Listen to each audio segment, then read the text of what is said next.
Is it just instinct, or is it a feeling so deep that biology cannot explain it? Tonight, we journey into the hearts of 5 dogs whose love was stronger than storms, longer than waiting, and deeper than time itself. These are not fairy tales. These are true stories, documented and witnessed, stories that ask us to reconsider what we think we know about loyalty, about devotion, and about the quiet, unshakable bond between a dog and the human they choose to love. Science has begun to unlock the mysteries of this bond, revealing that what we see in their eyes is not mere obedience, but something far more profound, something that lives in the chemistry of their brains, in the rhythm of their hearts, in the very fabric of their being. So settle in, let your breathing slow, and prepare to discover why a dog's love might be the purest thing on earth. For thousands of years, humans have wondered about the nature of the bond we share with dogs. Ancient civilizations carved their images into stone. Poets wrote verses about their faithfulness. But only recently has science given us the tools to peer inside the canine mind and measure what happens when a dog sees the face of someone they love. What researchers have found is remarkable. The same regions of the brain that light up in humans when we feel deep affection, when we bond with family, when we experience unconditional love, those same regions activate in dogs. This is not anthropomorphism. This is neuroscience. This is the measurable, observable reality of a connection that transcends species, that bridges the gap between human and animal in ways we are only beginning to understand. Tonight, we will walk through 5 stories, 5 moments in history where a dog's devotion became legend. But we will not stop at the stories themselves. We will explore the science beneath them, the biological mechanisms that drive a dog to wait, to search, to rescue, to grieve, to love with an intensity that sometimes surpasses our own. We will discover how their noses can smell the passage of time, how their hearts can synchronize with ours, how their brains create maps of the world that guide them home across impossible distances. And we will learn why, when a dog looks into your eyes, it is not just looking, it is connecting, bonding, releasing the same hormones that flow between a mother and her child. Before we begin our journey through these 5 tales of eternal loyalty, perhaps you might consider joining our community here. If you find comfort in these stories, if the science of love and devotion brings you peace as you drift towards sleep, a gentle tap on the subscribe button helps us continue creating these calm explorations. And if you feel moved, a quiet like tells us that this work matters to you. No pressure, no urgency, just a soft invitation to be part of this journey. Now let us turn to the first story, a story that begins in Japan, in a city that never stops moving, and a dog who waited with a patience that would break your heart and mend it all at once. In the spring of 1924, a golden brown Akita puppy arrived at a home in Tokyo. His name was Hachiko, and he belonged to a professor named Hidesaburo Ueno. Every morning, the professor would leave for work, and every evening, Hachiko would walk to Shibuya Station to greet him as he stepped off the train. This was their ritual, a simple, daily rhythm of departure and return, of separation and reunion. For a year and a half, this pattern held. The professor would emerge from the station, and there would be Hachiko, tail wagging, eyes bright, as if no time had passed at all. The station workers began to recognize the dog. Commuters smiled as they passed. Hachiko became a fixture of the station, a living clock, a symbol of constancy in a city of constant motion. But in May of 1925, Professor Ueno did not return. He had suffered a cerebral hemorrhage while at work and passed away suddenly. Hachiko waited at the station that evening as always. When the professor did not appear, the dog remained. He returned the next day, and the next, and the day after that.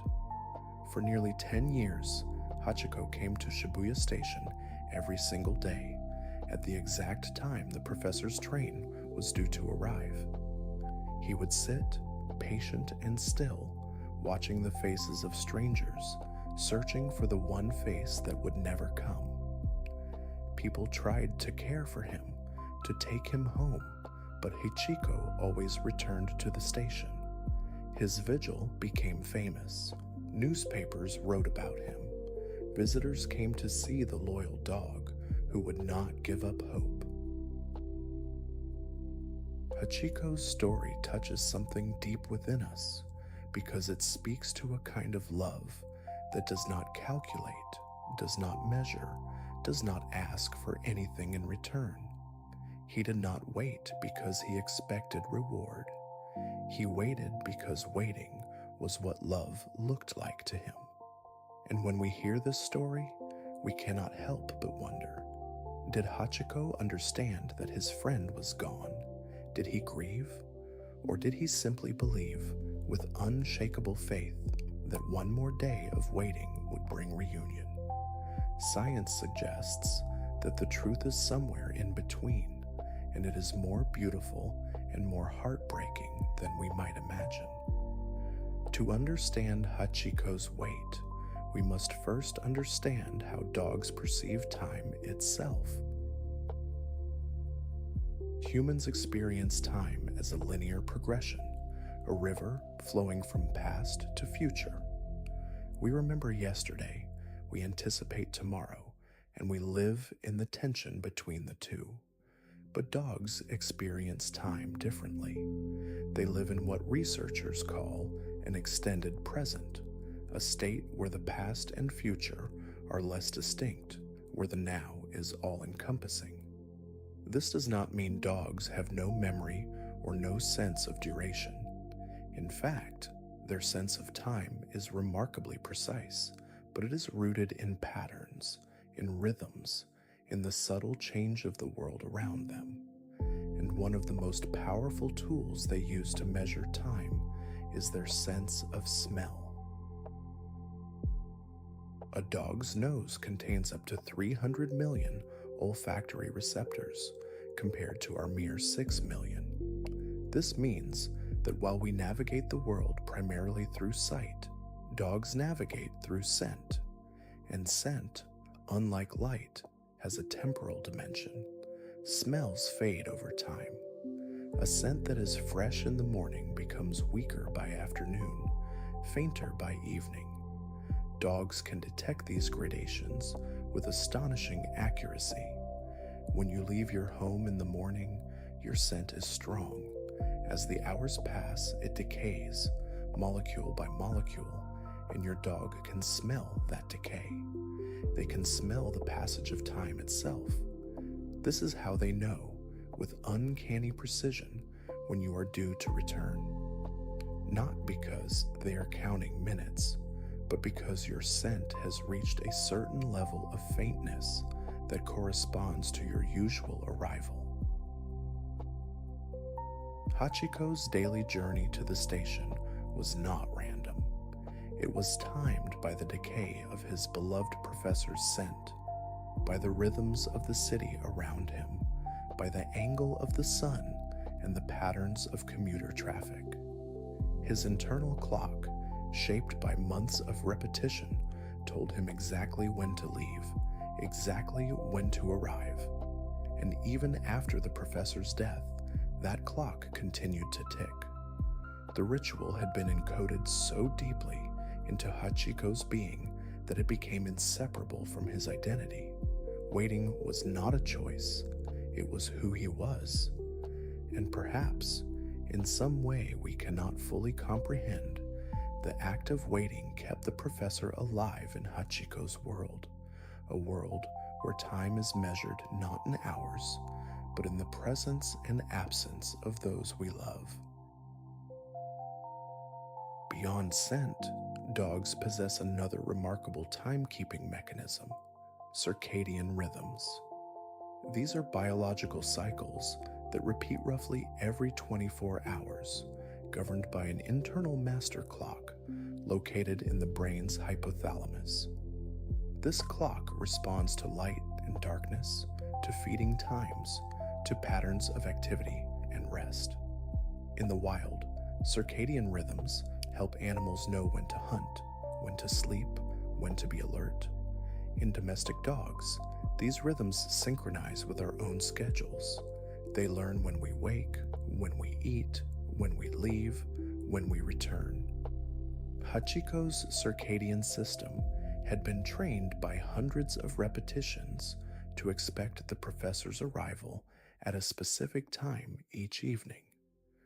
Even without the professor's scent to guide him, his body knew when it was time to go to the station. Memory, too, played a crucial role in Hachiko's Vigil. Dogs have excellent associative memory, the ability to link specific cues with specific outcomes. The sound of a train arriving, the sight of the station entrance, the feeling of the platform beneath his paws, all of these sensory experiences were deeply associated with the joy of reunion. Each time Hachiko went to the station, he was not just waiting, he was re-experiencing in some form the memory of every previous reunion. Neuroscientists have discovered that when dogs recall a positive memory, their brains release dopamine, a neurotransmitter associated with pleasure and reward. It is possible that Hachiko's waiting was sustained in part by the dopamine release, triggered by the memory of his professor's return, a memory so powerful that it overrode the reality of absence. For nearly 10 years, Hachiko maintained his vigil. Through summer heat and winter cold, through rain and snow, he came to the station. His fur grew grayer, his steps grew slower, but his resolve never wavered. People who saw him were moved to tears. They brought him food, they petted him gently, they spoke to him in soft voices. He became a symbol of loyalty so pure that it transcended language, culture, and species. When Hachiko finally passed away in March of 1935, he was found near the station, still waiting. The entire nation mourned. A bronze statue was erected in his honor, and it stands at Shibuya Station to this day, a meeting place, a landmark, a reminder that love does not end when life does. Hachiko's story asks us to consider what loyalty truly means. It is easy to be loyal when loyalty is rewarded, when the object of our devotion is present and responsive. But Hachiko's loyalty persisted in the absence of reward, in the face of loss, in the silence of unanswered waiting. This is the kind of loyalty that cannot be taught or trained. It arises from something deeper, something woven into the very nature of the bond between dog and human. And as we will see in the stories to come, this bond is not unique to Hachiko.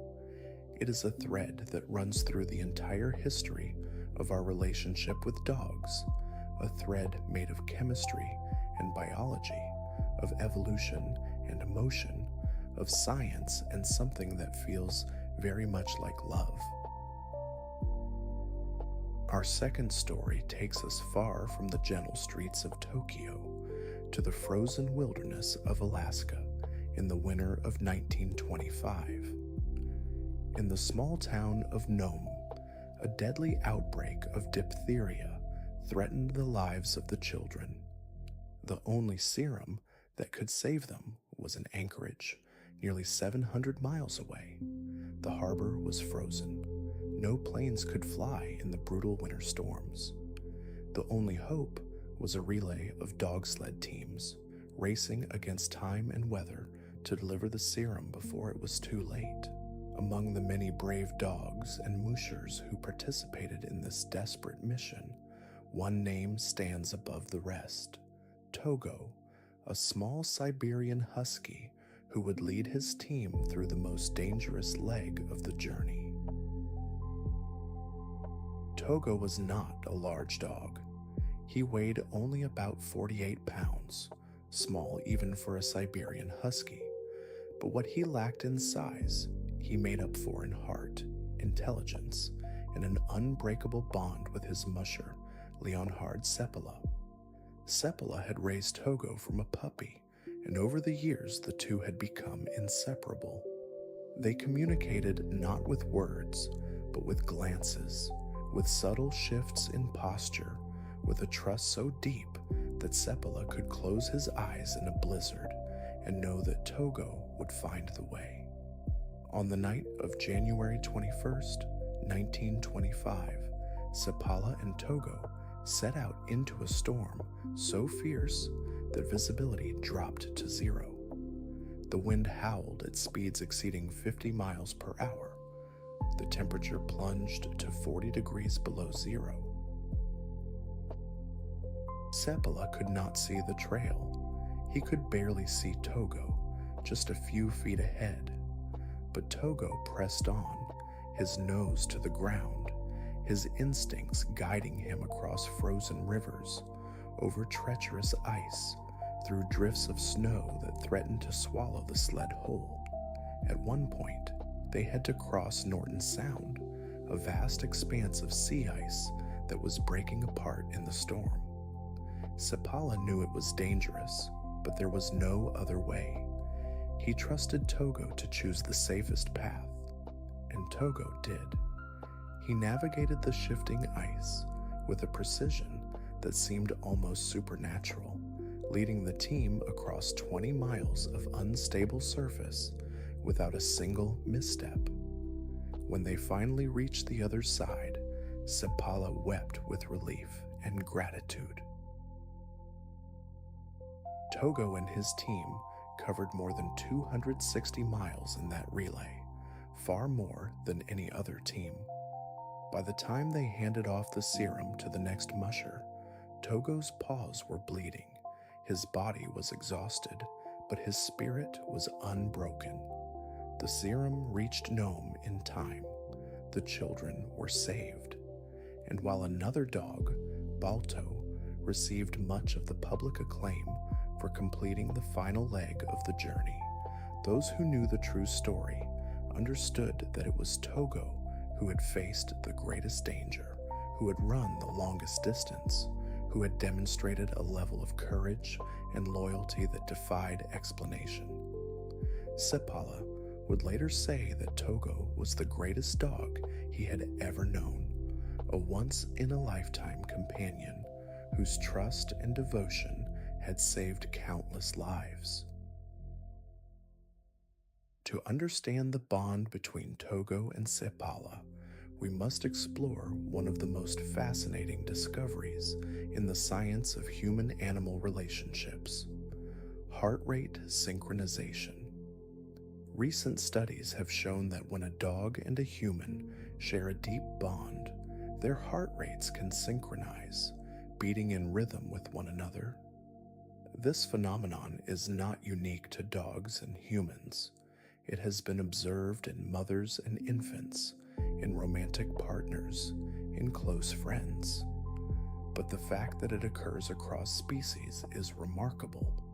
It suggests that the bond between a dog and a human is not merely emotional or psychological, but physiological, a connection that exists at the level of the autonomic nervous system. Researchers have measured this synchronization in real time using heart rate monitors. When a person and their dog are together, especially during moments of calm interaction like petting or quiet companionship, their heart rates begin to align. The dog's heart slows or quickens to match the human's rhythm, and vice versa. This synchronization is thought to be mediated by the parasympathetic nervous system, the part of the nervous system responsible for rest, relaxation, and social bonding. When we are with someone we trust, our parasympathetic system activates, our heart rate stabilizes, and we feel safe. Dogs experience the same process, and when dog and human are together, their nervous systems communicate, creating a feedback loop of calm and connection.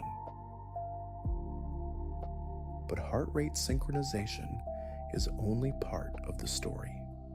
There is another chemical at work in the bond between dogs and humans, a hormone so powerful that it is often called the love hormone, oxytocin. Oxytocin is released in the brain during moments of bonding and affection. In humans, it floods our system when we hug someone we love, when a mother nurses her baby, when we gaze into the eyes of a romantic partner. And remarkably, oxytocin is also released when we look into the eyes of our dogs. Even more remarkably, when a dog looks into our eyes, oxytocin is released in their brain as well. This creates what scientists call a positive feedback loop. The more we look at each other, the more oxytocin is released, the stronger the bond becomes. This oxytocin loop is unique to dogs and humans. It does not occur between humans and wolves, even wolves raised from birth by humans. It does not occur between humans and cats, though cats can bond with us in other ways. The oxytocin loop appears to be a product of thousands of years of coevolution, a biological mechanism that emerged as dogs and humans learned to live and work together. When Togo looked back at Sepala during that desperate journey across the ice, when their eyes met in the howling darkness, oxytocin was flowing through both of their brains, strengthening their bond, deepening their trust, creating a connection that allowed them to function as a single unit, each anticipating the other's needs, each willing to risk everything for the other's survival. In moments of extreme stress, the bond between dog and human can become even more pronounced. Studies have shown that during high-stress situations, dogs look to their humans for guidance and reassurance, much like a child looks to a parent. This is called social referencing, and it is a sign of deep trust. When Togo faced the breaking ice of Norton Sound, he could have turned back, could have refused to go forward. But he looked to Sepala, read the determination in his posture, and chose to trust. And Sepala, in turn, trusted Togo's instincts, his superior senses, his ability to detect dangers that a human could not perceive. This mutual trust, forged over years of partnership, was what allowed them to survive the impossible. Togo lived to the age of 16, spending his final years in comfort and peace, honored as a hero. His story reminds us that courage is not the absence of fear, but the willingness to move forward despite it, guided by love and trust. The bond between Togo and Sepala was not built in a single moment of crisis. It was built over years of shared work, shared challenges, shared quiet moments by the fire, and when the crisis came, that bond was strong enough to carry them through the storm. As we move to our third story, we will see another kind of journey, not through blizzards, but across thousands of miles of unfamiliar terrain, driven by a force even more mysterious than courage, the unshakable need to return home. In the summer of 1923, a family from Silverton, Oregon, set out on a road trip to Indiana. With them was their beloved dog, Bobbie, a mixed-breed collie with a gentle temperament and a deep attachment to his family. The trip was uneventful until they stopped for gas in Wolcott, Indiana. In the confusion of the busy station, Bobbie was separated from the family. They searched for hours, calling his name, asking locals if they had seen him, but Bobbie had vanished. Heartbroken, the family eventually had to continue their journey home without him, hoping that someone would find him and care for him. They could not have imagined what Bobbie was about to do. 6 months later, in February of 1924, a thin, limping, bedraggled dog appeared on the streets of Silverton. His paws were worn to the bone. His coat was matted and dirty. But when he saw his family, his tail began to wag, and he let out a cry of recognition. It was Bobbie. He had walked nearly 2,500 miles across mountains and plains, through winter cold and summer heat, navigating cities and wilderness, crossing rivers and highways, all to find his way back to the people he loved. The family could scarcely believe it. Neighbors gathered to witness the reunion. Newspapers picked up the story.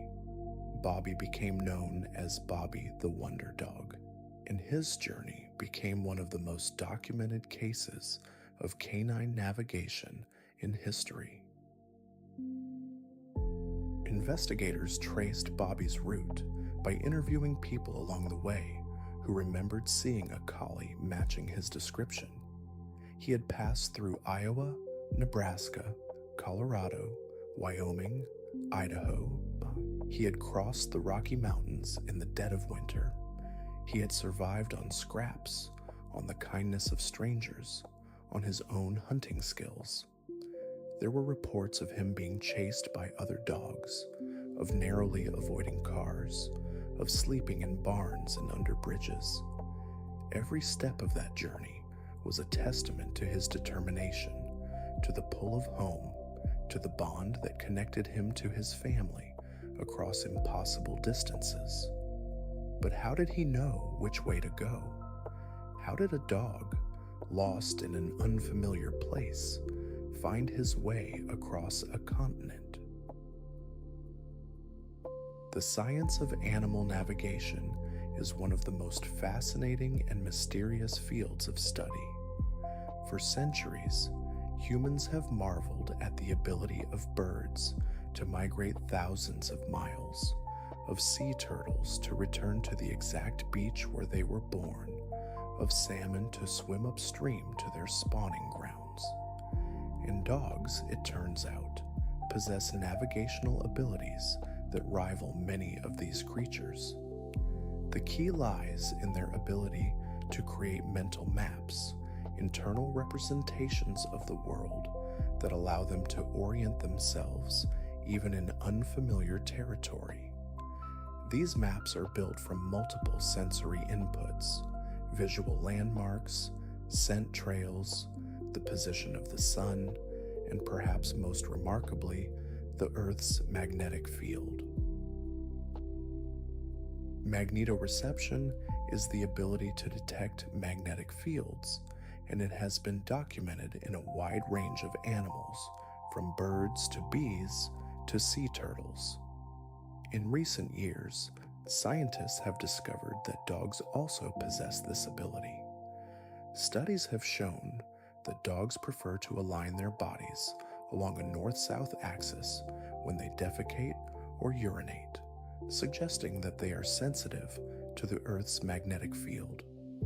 This sensitivity is thought to be mediated by specialized cells containing magnetite, a magnetic mineral located in the nasal cavity or the retina. These cells act like tiny compasses, providing the dog with a constant sense of direction. For a dog like Bobbie, lost far from home, this magnetic sense could have provided a general heading, a way to orient himself toward the west, toward Oregon, toward home. But magnetoreception alone cannot explain Bobbie's journey. Direction is one thing. Finding a specific location is another. This is where the dog's extraordinary sense of smell comes into play once again. Dogs do not just smell individual scents, they smell landscapes. They create olfactory maps, layered and complex, that encode information about terrain, about weather patterns, about the presence of water and food and other animals. When Bobbie traveled with his family from Oregon to Indiana, he was not just a passenger. He was absorbing information, building a scent map of the route, noting the smell of pine forests giving way to prairie grass, the scent of mountain air shifting to the humid warmth of the Midwest. And when he began his journey home, he may have been able to retrace that scent map in reverse, following the olfactory breadcrumbs back to Silverton. Yet even with these remarkable navigational tools, Bobbie's journey required something more: motivation. The drive to return home, to reunite with his pack, was so strong that it overrode every other instinct, including the instinct for self-preservation. Bobbie walked until his paws bled. He crossed dangerous terrain. He went hungry. He endured cold and heat and loneliness. Why? Because for a dog, the pack is everything. Dogs are descended from wolves, and wolves are social animals who live in tight-knit family groups. Separation from the pack is one of the most stressful experiences a wolf can endure. Domestic dogs have inherited this deep need for social connection. When Bobbie was separated from his family, he experienced not just confusion or sadness, but a profound biological imperative to reunite. In the wild, a wolf separated from its pack faces almost certain death. Wolves hunt cooperatively, defend territory cooperatively, raise pups cooperatively. A lone wolf is vulnerable to starvation, to predators, to the elements. The drive to return to the pack is therefore a survival mechanism, encoded in the genes, reinforced by evolution. Domestic dogs no longer face the same survival pressures as wolves, but the drive remains. When a dog is separated from its human family, it experiences a stress response similar to what a wolf would feel when separated from its pack. Cortisol levels rise, heart rate increases, the dog becomes hyper-alert, searching for any sign of the missing pack members. And if the dog has the opportunity, it will do everything in its power to return. When Bobbie finally reached Silverton, when he saw his family again, the stress hormones that had driven him across the continent were replaced by a flood of oxytocin and dopamine. The reunion was not just emotionally satisfying, it was biologically rewarding. A signal to his brain that he had succeeded, that he was safe, that he was home. Bobbie spent the rest of his life in Silverton, celebrated and loved. He passed away in 1927, and the town erected a monument in his honor. His story is a reminder that home is not just a place. For a dog, home is wherever their people are, and the bond that connects them is strong enough to guide them across continents, through dangers and hardships, back to the arms of those they love. Perhaps high in Barry lived at the hospice from 1800 to 1812, and during those 12 years, he is credited with saving the lives of more than 40 people. He would venture out into the snow, sometimes alone, sometimes with the monks, searching for travelers who had lost their way or been caught in avalanches. When he found someone, he would lie down beside them, using his large body to provide warmth, licking their face to keep them conscious, barking to alert the monks. If the person was able to move, Barry would guide them back to the hospice. If they were too injured or too cold, he would stay with them until help arrived. His dedication was absolute. His courage was legendary, and his gentleness with those he rescued was a source of wonder. One of the most famous stories about Barry involves a small child found unconscious in the snow. The child had been traveling with his mother when they were separated in a storm. Barry found the boy, nearly frozen, and lay down beside him, covering him with his body. The warmth of Barry's fur, the heat radiating from his large frame, slowly brought the child back from the edge of hypothermia. When the boy began to stir, Barry gently licked his face, encouraging him to wake.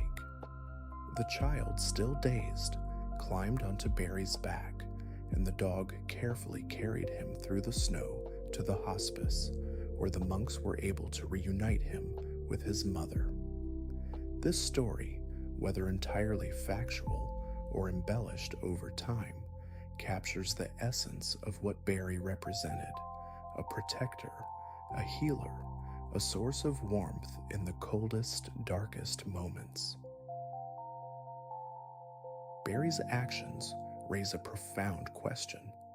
Why would a dog risk its own safety to help a stranger? The answer lies in a quality that we often think of as uniquely human, but which science has shown to be present in dogs as well: empathy. Empathy is the ability to perceive and respond to the emotions of others, to feel what they are feeling, and to be moved to action by that feeling. For many years, scientists debated whether animals were capable of true empathy, or whether their helpful behaviors were simply instinctual responses, devoid of emotional content. But recent research has provided compelling evidence that dogs do experience empathy, and that they are particularly attuned to human emotions. In one study, researchers observed how dogs responded when their owners pretended to cry. The dogs did not simply notice the crying. They approached their owners more quickly than when the owners were talking or humming. They showed signs of stress and concern, such as whining, nuzzling, and licking, and they oriented their bodies toward their owners in a way that suggested they were trying to offer comfort. Interestingly, the dogs responded to the crying of strangers as well, though not as intensely as they did to their own owners. This suggests that dogs have a general sensitivity to human distress, not just a learned response to the specific cues of their own family members. They are, in a very real sense, wired to care about our well-being. Empathy is one thing, altruism is another. Altruism is the willingness to help others at a cost to oneself without expectation of reward. And while altruism is rare in the animal kingdom, it has been documented in dogs. In experimental settings, dogs have been shown to open doors to release other dogs from isolation, even when there is no benefit to themselves. They share food with other dogs, especially those they know, and they show what researchers call pro-social behavior, actions that benefit others. Barry's rescues were altruistic in the truest sense. He ventured into dangerous conditions, expended energy, risked injury, all to help people he had never met, people who could offer him nothing in return. This is not instinct. This is compassion. The biological basis of empathy and altruism in dogs is still being explored, but researchers believe it involves several key brain regions.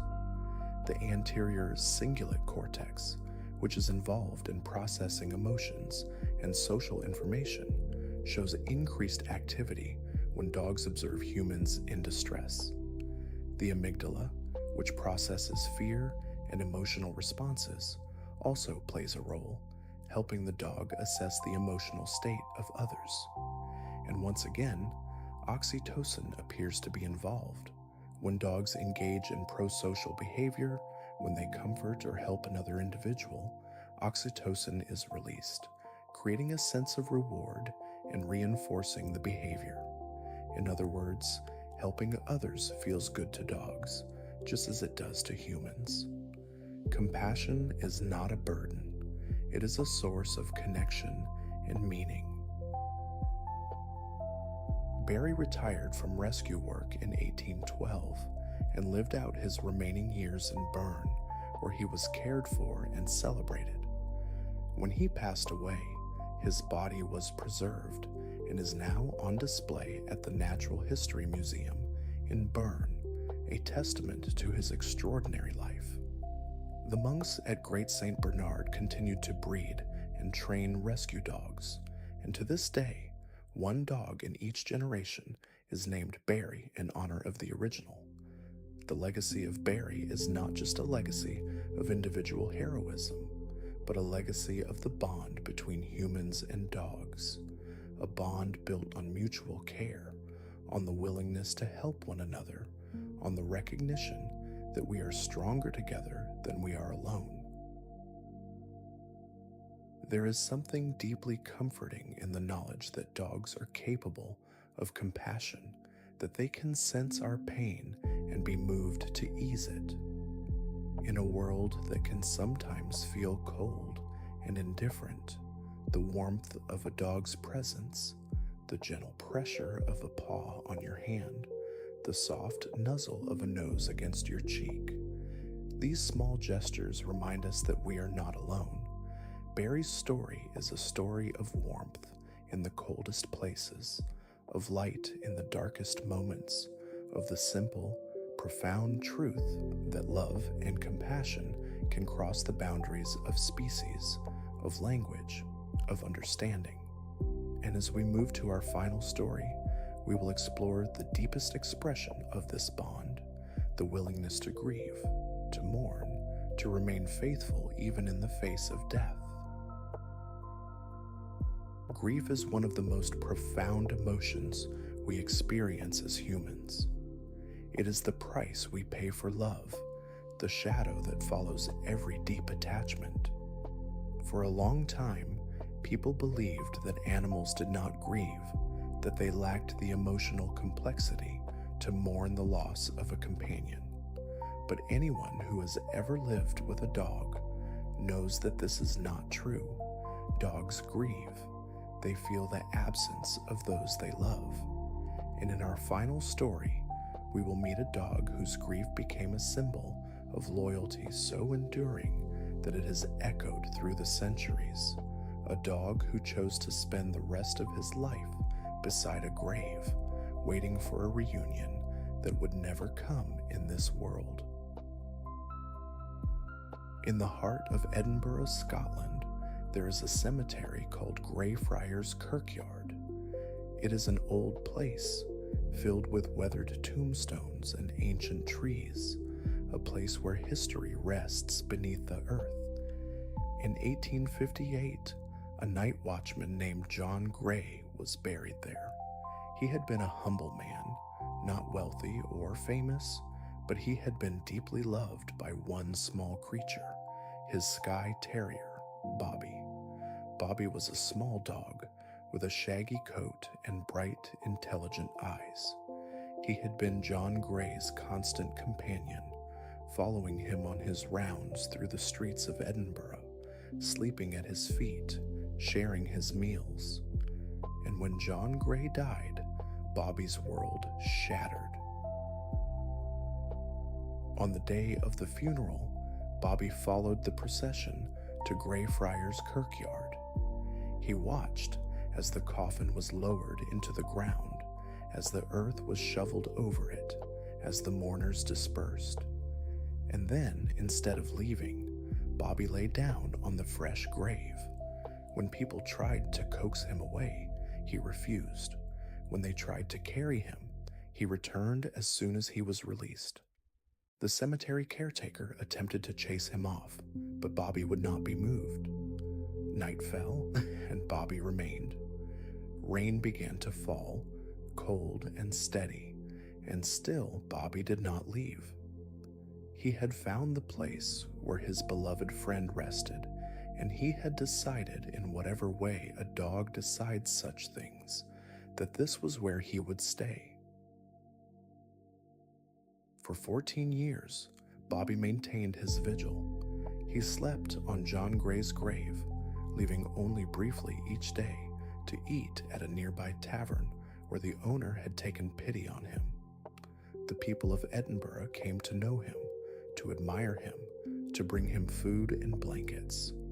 In 1867, a new law was passed requiring all dogs to be licensed, and there was concern that Bobbie, who had no official owner, would be taken away. But the Lord Provost of Edinburgh, Sir William Chambers, was so moved by Bobbie's loyalty that he paid for the dog's license himself and gave Bobbie a collar that declared him a free citizen of the city. Bobbie became a symbol of Edinburgh, a living reminder of the power of love and faithfulness. Bobbie's vigil raises the question that has haunted us throughout this journey. Do dogs truly understand death? Do they grieve in the way that we do? The answer, according to science, is both yes and no. Dogs do not have the same cognitive understanding of death that humans do. They do not grasp the concept of mortality, the finality of loss, the abstract idea that someone who has died will never return. But they do experience the emotional reality of absence. They feel the disruption of routine, the silence where there was once a voice, the emptiness where there was once a presence. And this feeling, this profound sense of something missing, is a form of grief. Researchers have documented a range of grief responses in dogs who have lost a companion, whether human or canine. These responses include changes in appetite, with some dogs eating less and others eating more. Changes in sleep patterns, with some dogs sleeping more and others becoming restless. Changes in activity levels, with some dogs becoming lethargic and others becoming anxious and hyperactive.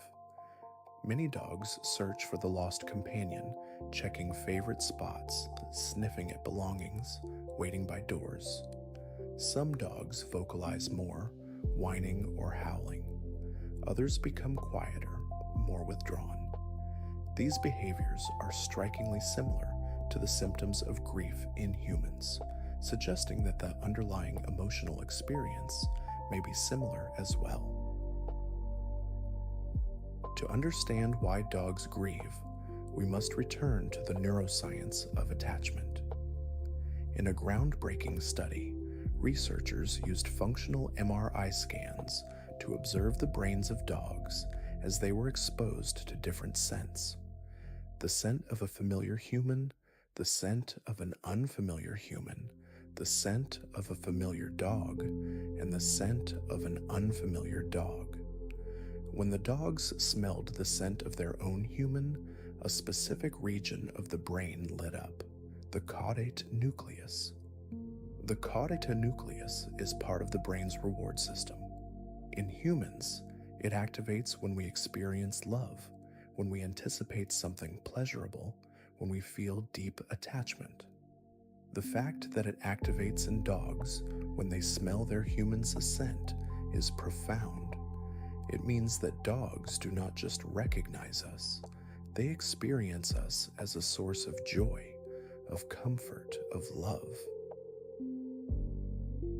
This discovery has profound implications for our understanding of the human-dog bond. It means that when a dog loses their human, they are not just losing a source of food or shelter or routine. They are losing someone who is neurologically encoded as a source of love. The absence of that person creates a void in the dog's emotional landscape, a disruption in the reward system of the brain. Bobbie's vigil at John Gray's grave can be understood in part as an attempt to restore that connection, to remain close to the place where his beloved friend's scent was strongest, where the memory of their bond was most tangible. The grave became a focal point for Bobbie's attachment, a physical location where he could express his loyalty and his longing. There is another dimension to Bobbie's behavior that is worth considering: the role of ritual. Humans use rituals to cope with grief, to create structure in the chaos of loss, to maintain a connection with those who have died. We visit graves, we light candles, we observe anniversaries. These rituals do not bring back the dead, but they provide comfort, a sense of continuity, a way to honor the relationship that was. Bobbie's daily routine, his journey to the grave, his vigil through the night, can be seen as a kind of ritual, a way of maintaining the bond with John Gray, even in his absence. The ritual gave Bobbie's life structure and purpose. It was a way of saying every single day that the love he felt had not ended, that the bond remained unbroken. Bobbie's story also highlights the importance of community in the experience of grief. Bobbie was not alone in his mourning. The people of Edinburgh recognized his devotion, honored it, supported it. They fed him, they sheltered him when the weather was harsh, they protected him from those who would have taken him away. In a sense, the community adopted Bobbie, not as a pet, but as a symbol, a living embodiment of the values they held dear: loyalty, faithfulness, love that endures beyond death. And Bobbie, in turn, gave the community something precious, a reminder that love is real, that it matters, that it is worth honoring. His presence in the cemetery became a source of comfort, not just for himself, but for all who visited, all who paused to reflect on the bonds that connect us to one another. Bobbie passed away on January 14th, 1872, 14 years after John Gray's death. He was buried just inside the gate of Greyfriars kirkyard, as close to his master's grave as the rules would allow. A statue was erected in his honor, and it stands to this day on a street corner near the cemetery, a small bronze terrier looking out over the city he called home. Visitors from around the world come to see the statue, to touch its nose for luck, to leave flowers at its base. Bobbie's story has been told in books and films, has inspired countless people, has become a part of Edinburgh's identity. But beyond the legend, beyond the symbol, there was a real dog who loved a real man, and who chose to spend his life honoring that love. And that, perhaps, is the most beautiful part of the story. We have journeyed through 5 stories, 5 lives, 5 expressions of a bond that transcends the ordinary. Hachiko, who waited with a patience that measured time in the decay of scent. Togo, whose heart beat in rhythm with his mushers, whose courage carried life-saving medicine through a blizzard. Bobbie, who walked across a continent, guided by magnetic fields and olfactory maps and an unshakable need to return home. Barry, who ventured into the snow to warm the frozen, driven by empathy and compassion. And Bobbie, who grieved beside a grave for 14 years, his love encoded in the very structure of his brain. Each of these stories is unique, but they all point to the same truth. The bond between dogs and humans is not a myth, not a sentimental fantasy, but a biological reality. This bond is built on chemistry, oxytocin flowing between dog and human, creating a feedback loop of affection. Dopamine released in the brain when a dog sees their person, signaling joy and reward. Cortisol rising in the absence of the beloved, signaling stress and longing. These are not metaphors. These are measurable, observable processes, the physical manifestation of what we call love.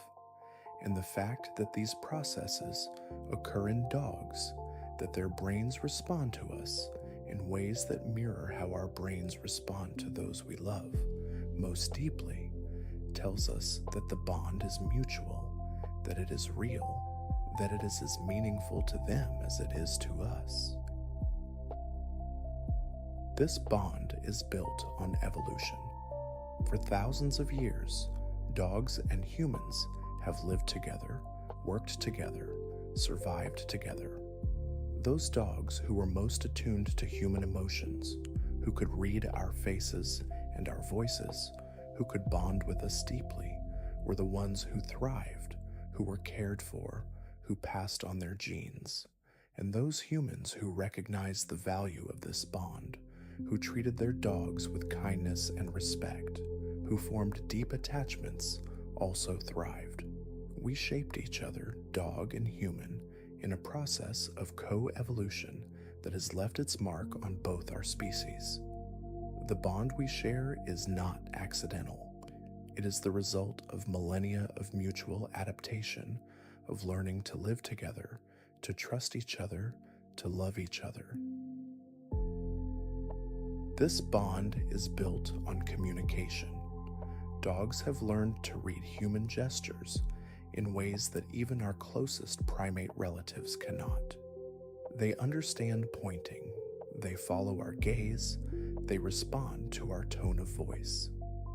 They have developed facial expressions that mimic our own, raising their eyebrows to make their eyes appear larger and more appealing, a trait that triggers our nurturing instincts. And we, in turn, have learned to read their signals, to recognize the difference between a play bow and a threat display, between a whine of pain and a whine of excitement. This mutual understanding, this shared language of gesture and expression, allows us to connect across the barrier of species, to communicate not just commands and responses, but emotions, intentions, affection. This bond is built on trust. Trust is the foundation of any deep relationship, and the trust between a dog and a human is remarkable in its depth and its resilience. A dog trusts that we will feed them, shelter them, protect them. But more than that, they trust that we will not harm them, that we will be consistent, that we will be there when they need us. And when we earn that trust, when we prove ourselves worthy of it, the bond that forms is nearly unbreakable. Togo trusted Seppala to lead him into the storm, and Seppala trusted Togo to find the way through. That mutual trust was what allowed them to survive, and it is what allows millions of dogs and humans every day to navigate the world together, to face challenges together, to find comfort in each other's presence. And this bond is built on something that is harder to quantify, something that exists at the intersection of biology and mystery, unconditional love. Dogs do not love us because we are perfect. They do not withdraw their affection when we make mistakes, when we are grumpy, when we fail to live up to our own ideals. They love us as we are in our entirety, with a constancy that can be humbling. This unconditional quality is rare in human relationships, where love is often contingent, conditional, subject to change.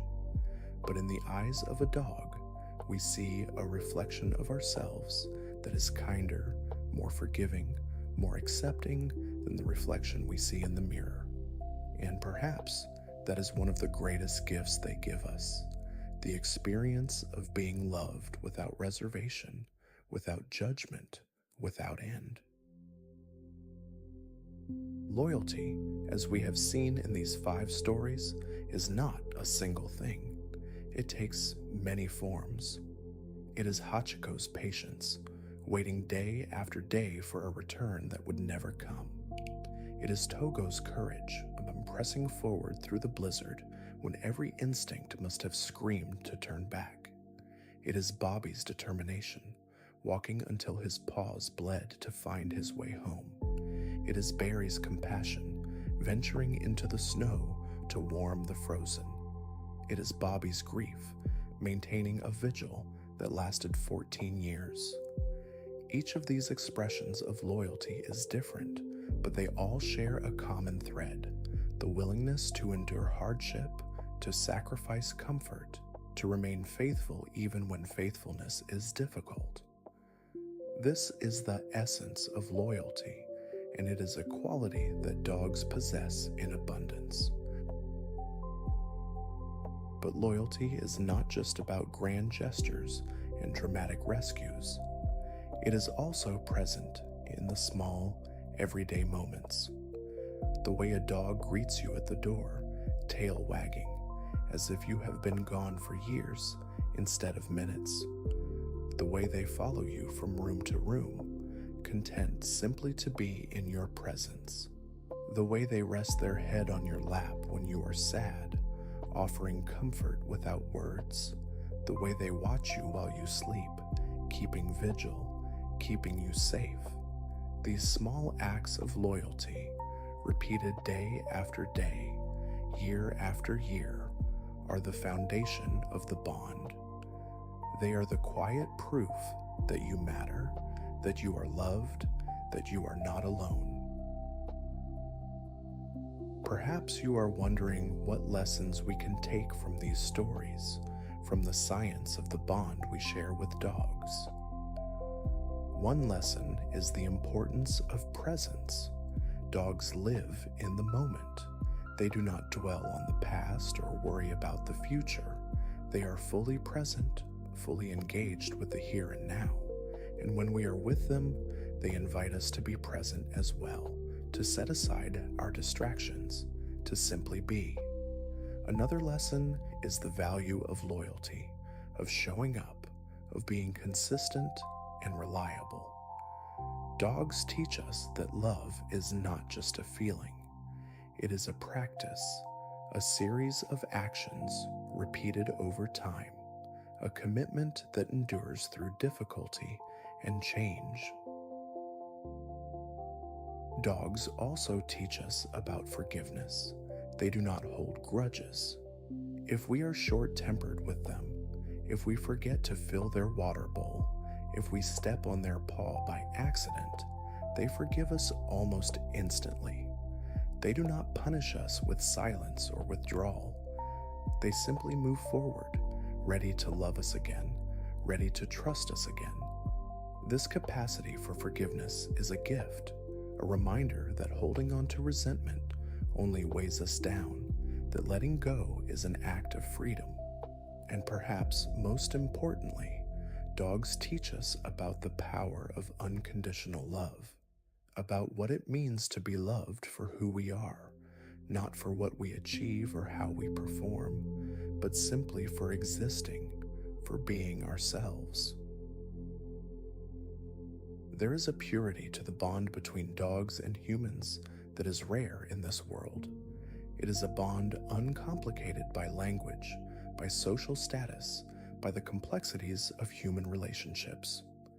A dog does not care if you are rich or poor, successful or struggling, young or old. They care only about the quality of your presence, the kindness in your touch, the love in your voice. This simplicity is refreshing, even healing.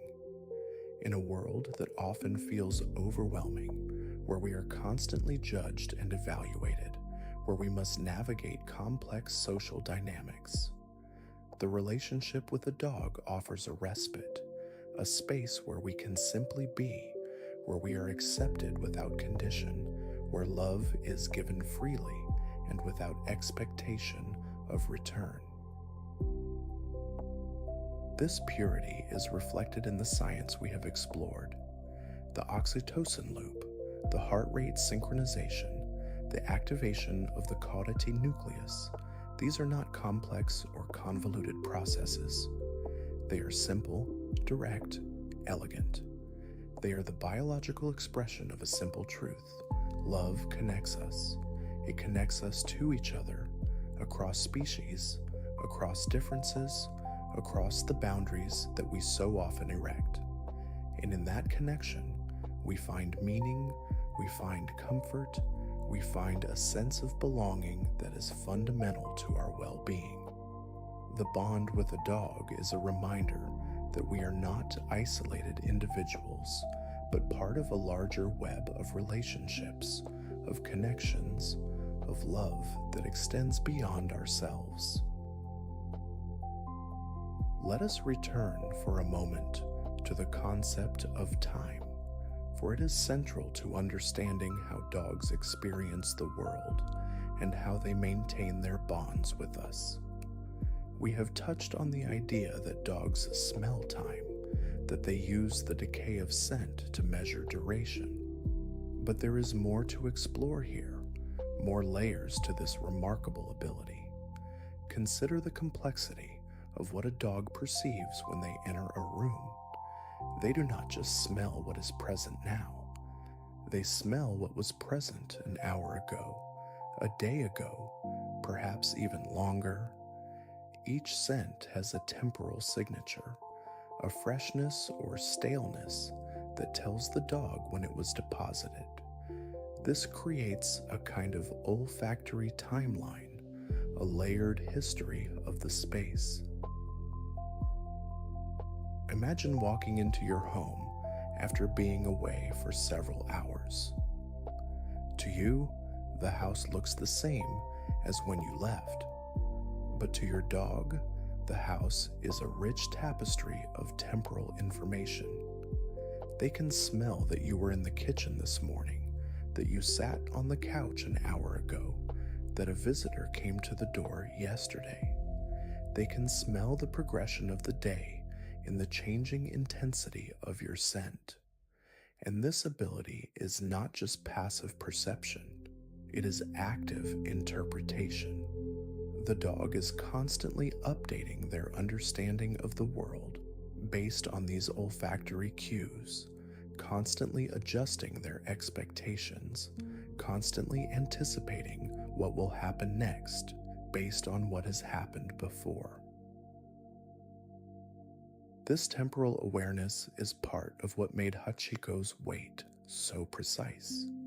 He did not just go to the station at random times, hoping his professor would appear. He went at the exact time when the professor's scent, in his memory and in the environment, reached a certain threshold. The station itself would have carried scent markers, the smell of the professor's footsteps on the platform, the lingering trace of his presence. And as those scents faded each day, Hachiko's anticipation would have grown, his internal clock ticking toward the moment of expected reunion. Even after the professor's death, that clock continued to run, driven by years of conditioning, by the deep grooves worn into Hachiko's neural pathways, by repetition and love. There is also evidence that dogs have a sense of future time, an ability to anticipate events that have not yet occurred. This is not the same as human future planning, which involves abstract reasoning and imagination. Dogs do not think about next week or next year, but they do anticipate the immediate future based on patterns and cues. If you pick up your car keys, your dog knows that you are about to leave. If you put on your running shoes, they know that a walk is imminent. These anticipations are based on associative learning, on the pairing of specific cues with specific outcomes. But they demonstrate that dogs are not trapped in the present moment. They are constantly looking ahead, preparing for what comes next, adjusting their behavior in anticipation of future events. This ability to anticipate is closely tied to the concept of hope. Hope, in its simplest form, is the expectation that something good will happen. And dogs, in their own way, experience hope. They hope that you will come home. They hope that the walk will happen. They hope that the treat will be given. This hope is not abstract or philosophical. It is grounded in experience, in the reliable patterns of their lives. And when those patterns are disrupted, when the expected does not occur, dogs experience something akin to disappointment or confusion. Hachiko's hope, renewed each day as he walked to the station, was both his greatest strength and his deepest sorrow. It kept him going, kept him faithful, but it also meant that each day ended in the quiet ache of unfulfilled expectation. The bond between dogs and humans is sustained by rhythm, by the predictable patterns of daily life. Dogs thrive on routine. They find comfort in knowing what to expect, in the reliable sequence of events that structure their days. Morning walk, breakfast, nap in the sun, afternoon play, evening cuddle, asleep. These rhythms create a sense of security, a framework within which the dog can relax and trust. And within these rhythms, the bond deepens. Each walk is an opportunity for shared exploration. Each meal is a moment of care and provision. Each cuddle is a reaffirmation of affection. The repetition is not monotonous. It is meaningful. It is the steady accumulation of moments that together create a life of connection. When these rhythms are disrupted, when the routine is broken, dogs feel the disruption acutely. This is why separation can be so stressful for them, why changes in schedule or environment can cause anxiety. The rhythm has been their anchor, their source of predictability in an unpredictable world, and when it is gone, they are adrift. But the remarkable thing is how quickly dogs can adapt, how resilient they are in the face of change, as long as the core of the bond remains intact.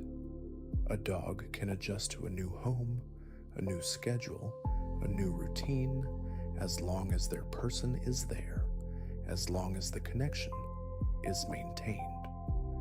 The specific rhythms may change, but the underlying beat, the pulse of love and trust, continues.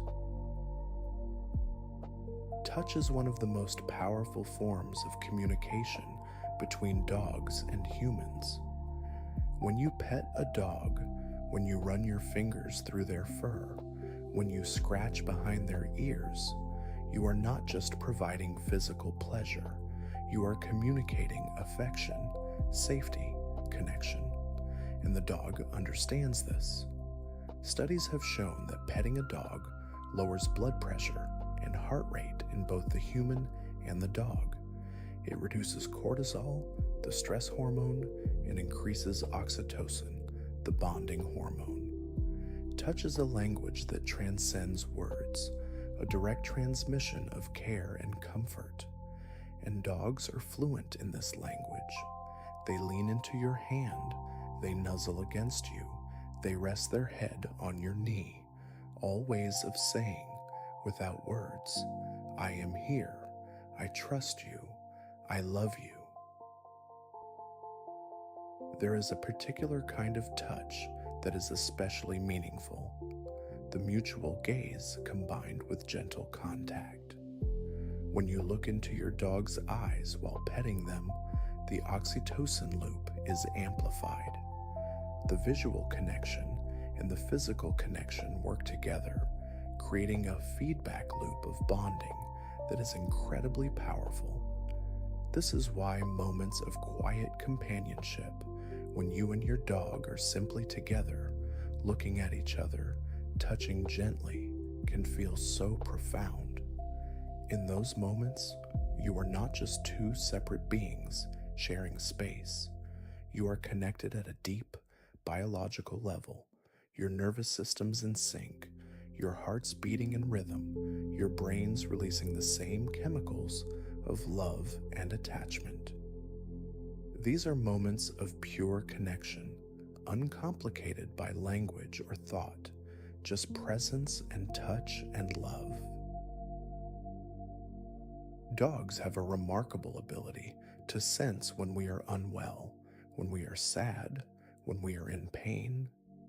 They respond to these states with a kind of attentive presence that can be deeply healing.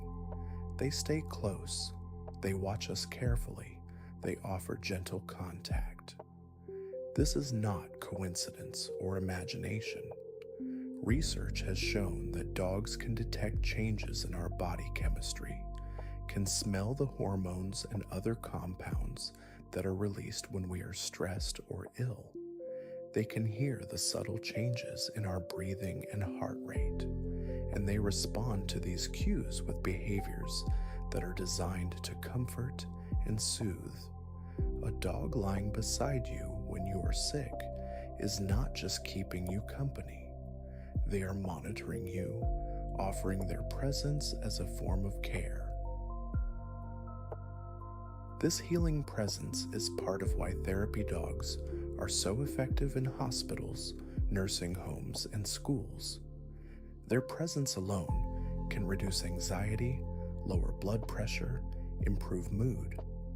They do not need to do anything special. They simply need to be there, calm and accepting, offering the opportunity for connection. For people who are isolated, who are suffering, who are afraid, the presence of a dog can be a lifeline, a reminder that they are not alone, that they are worthy of love and attention. And the dog, in turn, seems to understand the importance of their role. Therapy dogs often display a remarkable gentleness and patience, adapting their behavior to the needs of the person they are with, offering exactly the kind of presence that is needed in that moment. There are stories, countless stories, of dogs who seem to know things they should not be able to know. Dogs who sense when their person is about to have a seizure, who detect cancer before it is diagnosed, who know when their person is coming home, even when the arrival is unscheduled and unexpected. Some of these abilities can be explained by science. Dogs can smell the chemical changes that precede a seizure. They can detect the volatile organic compounds released by cancerous cells.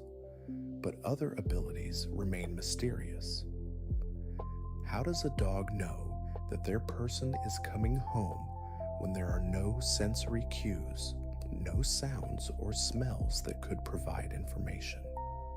Some researchers suggest that dogs may be sensitive to subtle environmental cues that we are not aware of, patterns in electromagnetic fields, or other phenomena. Others suggest that the bond itself may create a kind of intuitive connection that we do not yet understand. To truly understand the bond between dogs and humans, we must look back in time to the origins of this relationship.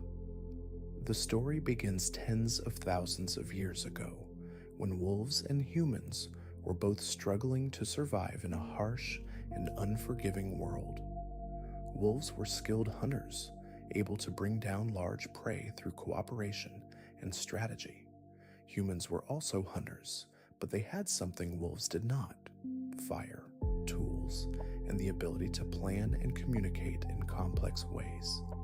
At some point, these two species began to interact, perhaps drawn together by mutual interest in the same food sources, perhaps by curiosity, perhaps by some spark of recognition that they could help each other. The exact details of how wolves became dogs are still debated by scientists, but the general outline is clear. Some wolves, perhaps those who were less fearful of humans, began to linger near human settlements, scavenging scraps, providing warning of approaching dangers with their keen senses and their barks.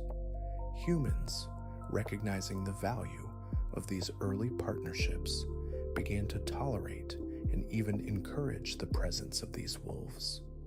Over generations, the wolves who were most successful in this new niche were those who were friendliest, most cooperative, most attuned to human cues. These traits were passed on to their offspring, and gradually, a new kind of animal emerged: the domestic dog. This process, known as domestication, involved both natural selection and artificial selection.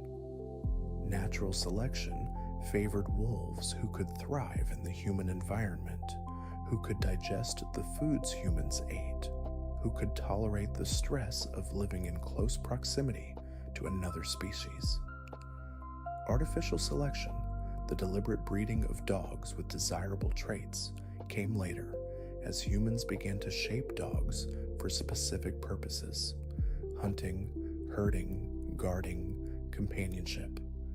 But the foundation of the relationship was laid in those early generations, when wolves and humans learned to trust each other, to communicate with each other, to work together toward common goals. And in that process, something remarkable happened. The two species began to change each other, to adapt to each other, to become, in a sense, partners in evolution. One of the most striking changes that occurred during domestication is the development of what scientists call neoteny, the retention of juvenile traits into adulthood. Compared to wolves, dogs have shorter snouts, larger eyes, floppier ears, and a greater tendency to play and seek attention. These are all traits that are present in wolf puppies, but that fade as the wolf matures. In dogs, they persist throughout life. And these traits are not just cosmetic. They are signals, cues that trigger our nurturing instincts, that make us want to care for dogs, to protect them, to love them. Dogs, in a sense, have evolved to be perpetually young, perpetually appealing to human caregivers. And we, in turn, have evolved to respond to these cues, to find dogs irresistibly endearing. But today, there are more than 300 recognized breeds of dogs, ranging from the tiny Chihuahua to the massive Great Dane, from the sleek Greyhound to the fluffy Samoyed. This incredible diversity is a testament to the power of selective breeding, to the human ability to shape the traits of other species to suit our needs and preferences. But beneath this diversity, all dogs share a common ancestry, a common set of traits that define them as dogs. They all have the same basic body plan, the same social instincts, the same capacity for bonding with humans. A Chihuahua and a Great Dane may look very different, but they are both dogs, both capable of the same deep attachment, the same loyalty, the same love. Each breed has been shaped for a specific purpose, and these purposes have influenced not just their physical appearance, but also their behavior and temperament. Herding dogs like border collies have been bred for intelligence and responsiveness, for the ability to work closely with humans and to make quick decisions. Hunting dogs like retrievers have been bred for gentleness and a soft mouth, for the ability to retrieve game without damaging it. Guard dogs like German Shepherds have been bred for courage and protectiveness, for the willingness to defend their family. And companion dogs like Cavalier King Charles Spaniels have been bred for affection and sociability, for the desire to be close to humans. But regardless of breed, all dogs share the fundamental capacity for bonding, for loyalty, for love. Just as important as breed is the individual personality of each dog. Like humans, dogs have unique temperaments, preferences, quirks. Some dogs are bold and adventurous, always eager to explore new places and meet new people. Others are cautious and reserved, preferring the familiar and the safe. Some dogs are highly energetic, needing constant activity and stimulation. Others are calm and laid back, content to spend the day napping in the sun. These individual differences are shaped by genetics, by early experiences, by the environment in which the dog is raised. And they are part of what makes each dog special, each relationship unique. The bond you share with your dog is not generic. It is specific to the two of you, shaped by your individual personalities, your shared history, your mutual understanding. The first few months of a dog's life are critical for shaping their future behavior and their ability to bond with humans. This period, known as the socialization window, is when puppies are most open to new experiences, most able to learn about the world and form attachments. Puppies who are exposed to a variety of people, animals, environments, and stimuli during this window tend to grow into confident, well-adjusted adults. Those who are isolated or who have negative experiences may develop fear or anxiety that can last a lifetime. This is why responsible breeders and shelters place such emphasis on early socialization, on ensuring that puppies have positive interactions with humans from the very beginning. The bond between dog and human is not automatic. It is cultivated, nurtured, built through consistent positive experiences. Training is another important aspect of the human-dog relationship. But training, when done well, is not about dominance or control. It is about communication, about teaching the dog to understand what we want, and about learning to understand what the dog needs.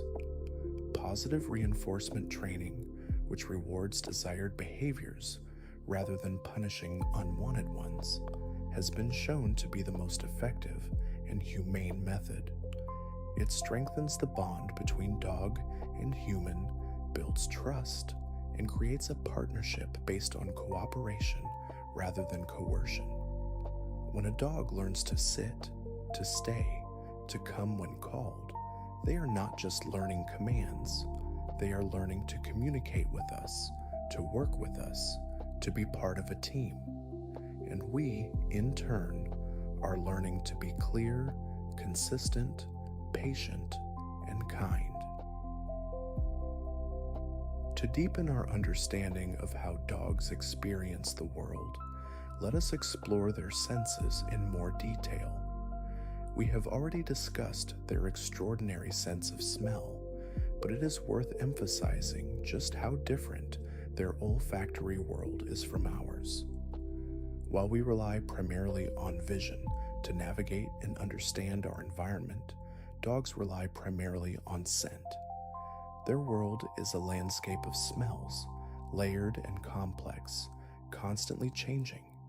They can detect odors at concentrations nearly 100 million times lower than we can.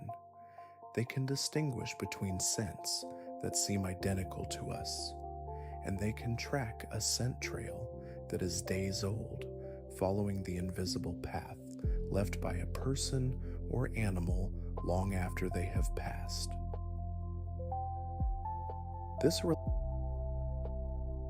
Dogs' hearing is also far superior to ours. They can hear sounds at frequencies up to 65,000 hertz compared to our upper limit of about 20,000 hertz. This means they can hear the high-pitched squeaks of small animals, the ultrasonic calls of bats, the electronic hum of devices that are silent to us.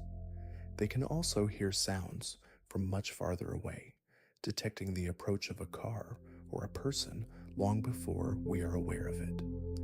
This acute hearing is part of why dogs are such effective watchdogs, why they alert us to visitors before the doorbell rings, why they seem to know when we are coming home even when we are still blocks away. They are tuned in to a sonic landscape that is invisible to us, constantly monitoring, constantly listening. Vision. Touch is another important sense for dogs. Their entire body is covered with sensitive nerve endings, but certain areas are particularly sensitive: the paws, the muzzle, the ears. Dogs use their whiskers, or vibrissae, to sense air currents and navigate in the dark. They use their paws to explore textures and temperatures, and they use touch as a form of communication, leaning against us, nudging us with their nose, resting their head on our lap. These touches are not random. They are deliberate, meaningful, a way of saying, I am here, I need you, I love you. And when we respond with our own touch, when we pet them, scratch them, hold them, we are speaking the same language, communicating affection and connection through the simple, profound act of physical contact. Understanding how dogs perceive the world helps us appreciate the depth of their experience, the richness of their inner lives. They are not simple creatures, driven only by instinct and appetite.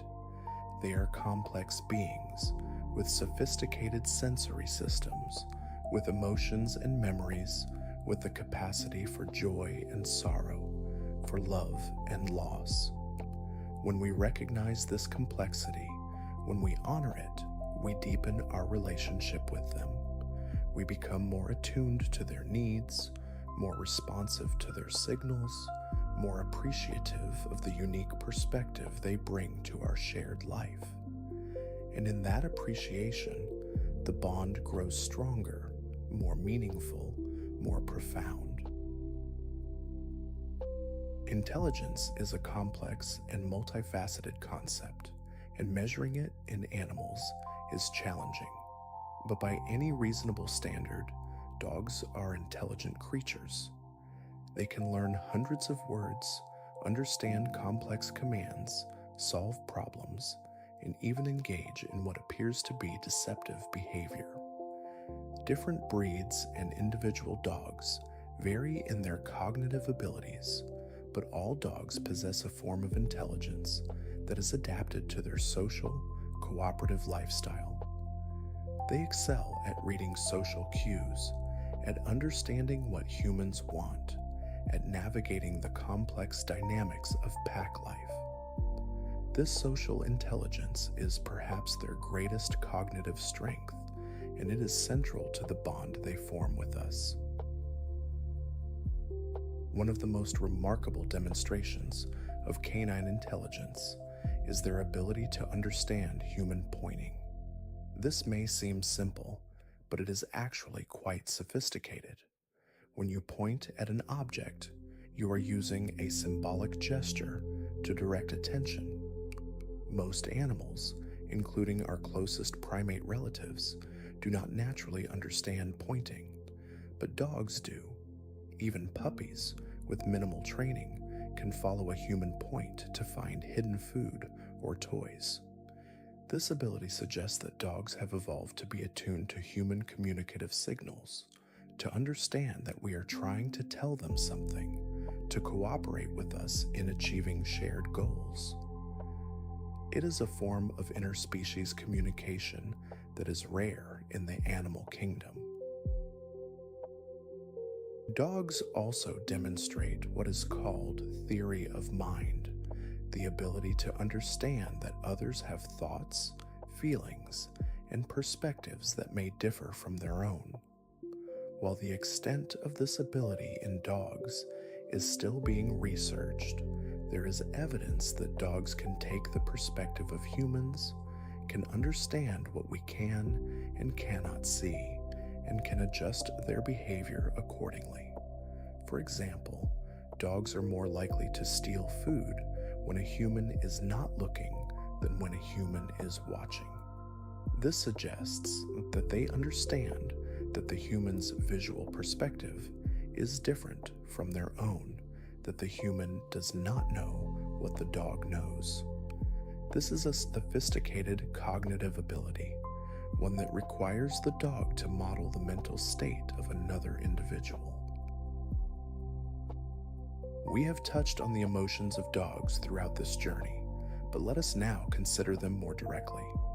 Do dogs have emotions? The scientific consensus is yes. Dogs experience a range of emotions, including joy, fear, anger, disgust, and love.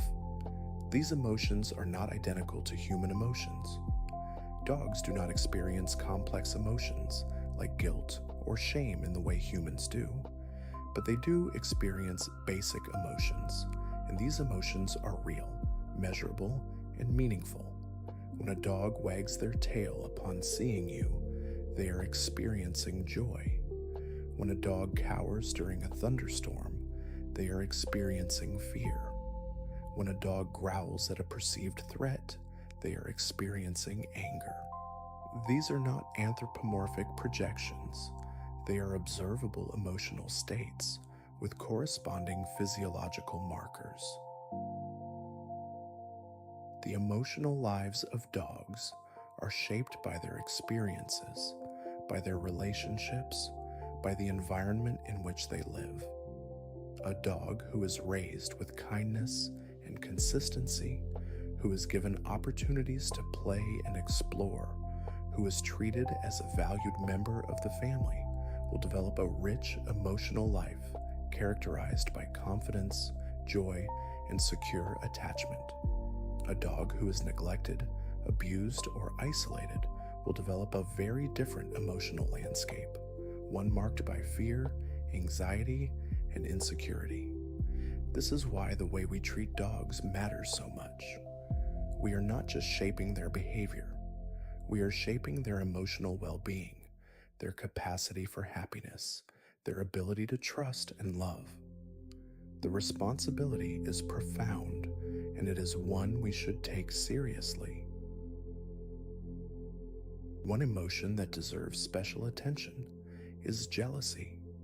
Recent research has shown that dogs do experience jealousy, particularly when their human pays attention to another dog or even to a stuffed animal that resembles a dog.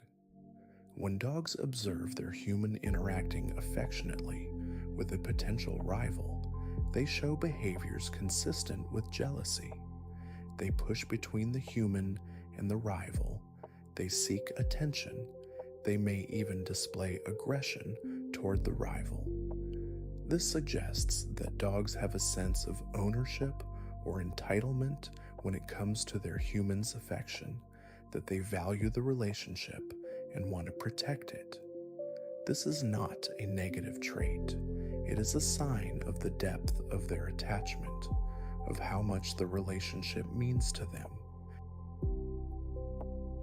The bond between dogs and humans is not just emotionally rewarding, it is also physically beneficial. Numerous studies have shown that living with a dog can improve human health in a variety of ways. Dog owners tend to have lower blood pressure, lower cholesterol levels, and lower risk of heart disease compared to non-dog owners.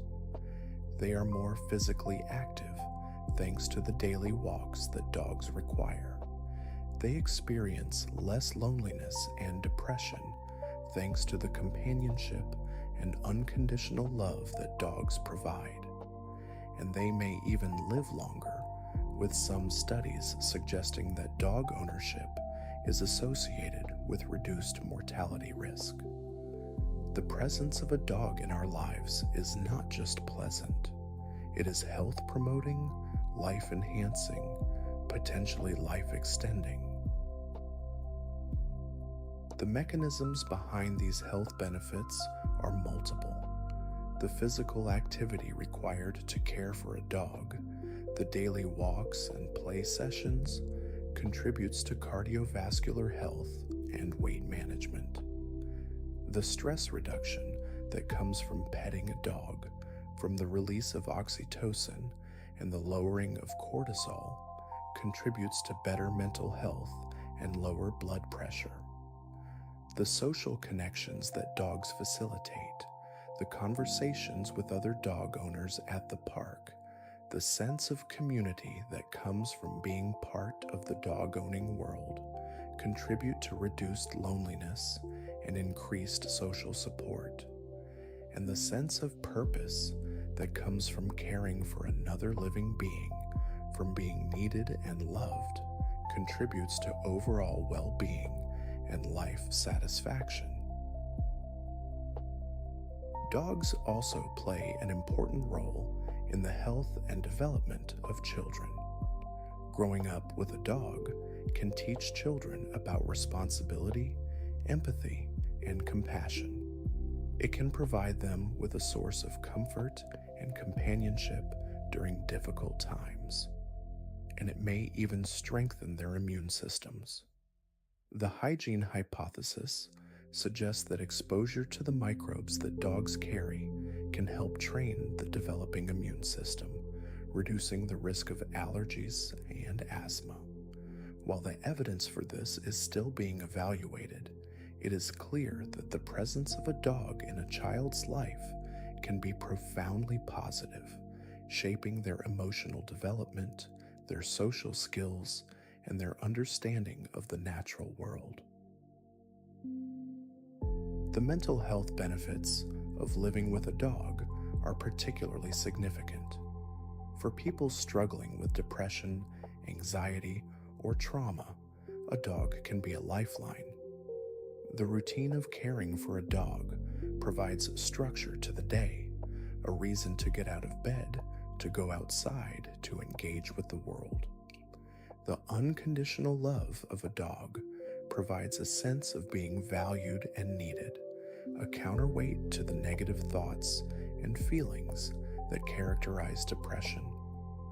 The physical presence of a dog provides comfort during moments of anxiety or panic, a grounding force that helps bring the person back to the present moment.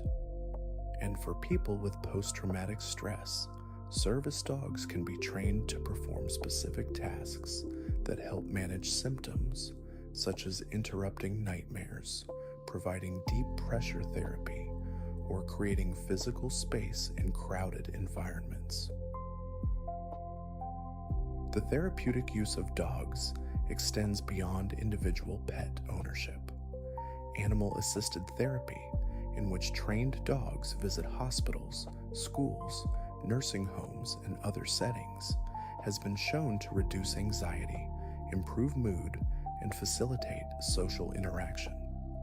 The presence of a therapy dog can help patients relax before medical procedures, can encourage children to practice reading, can draw out residents of nursing homes who have become withdrawn and isolated. The dog serves as a bridge, a non-threatening presence that makes it easier for people to open up, to connect, to engage. And the benefits are not just for the people being visited. The handlers and the dogs themselves often report a sense of fulfillment and purpose from this work, a feeling of making a meaningful contribution to the well-being of others.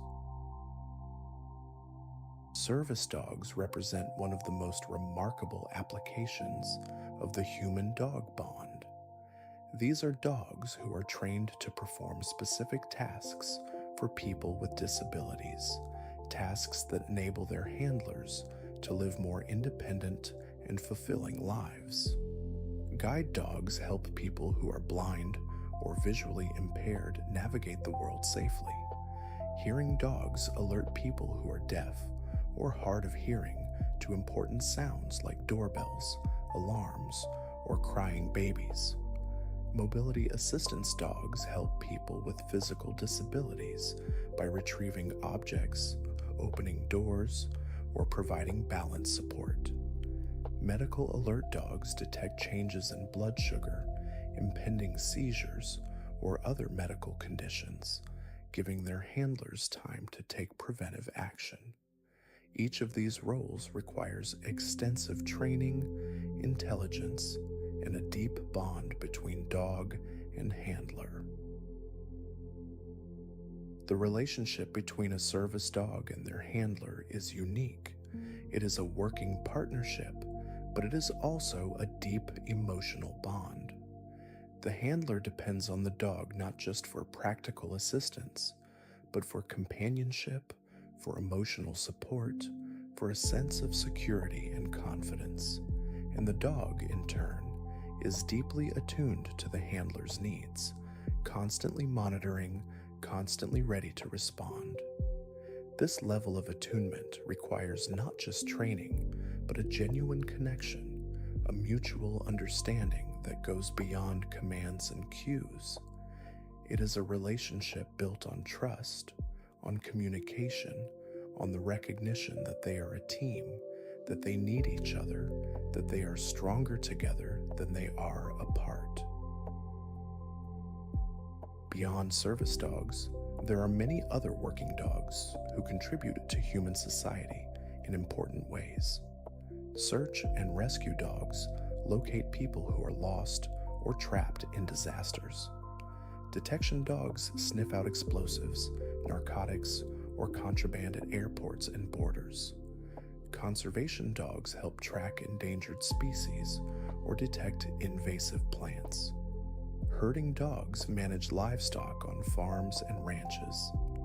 Each of these roles takes advantage of the dog's natural abilities, their keen senses, their intelligence, their willingness to work cooperatively with humans. And in each case, the work is made possible by the bond, by the trust and communication that allows dog and human to function as a coordinated unit, each understanding their role, each committed to the shared goal. Not all of the value that dogs bring to our lives is serious or utilitarian. Much of it is simply joyful. Dogs are playful creatures, and their play is infectious.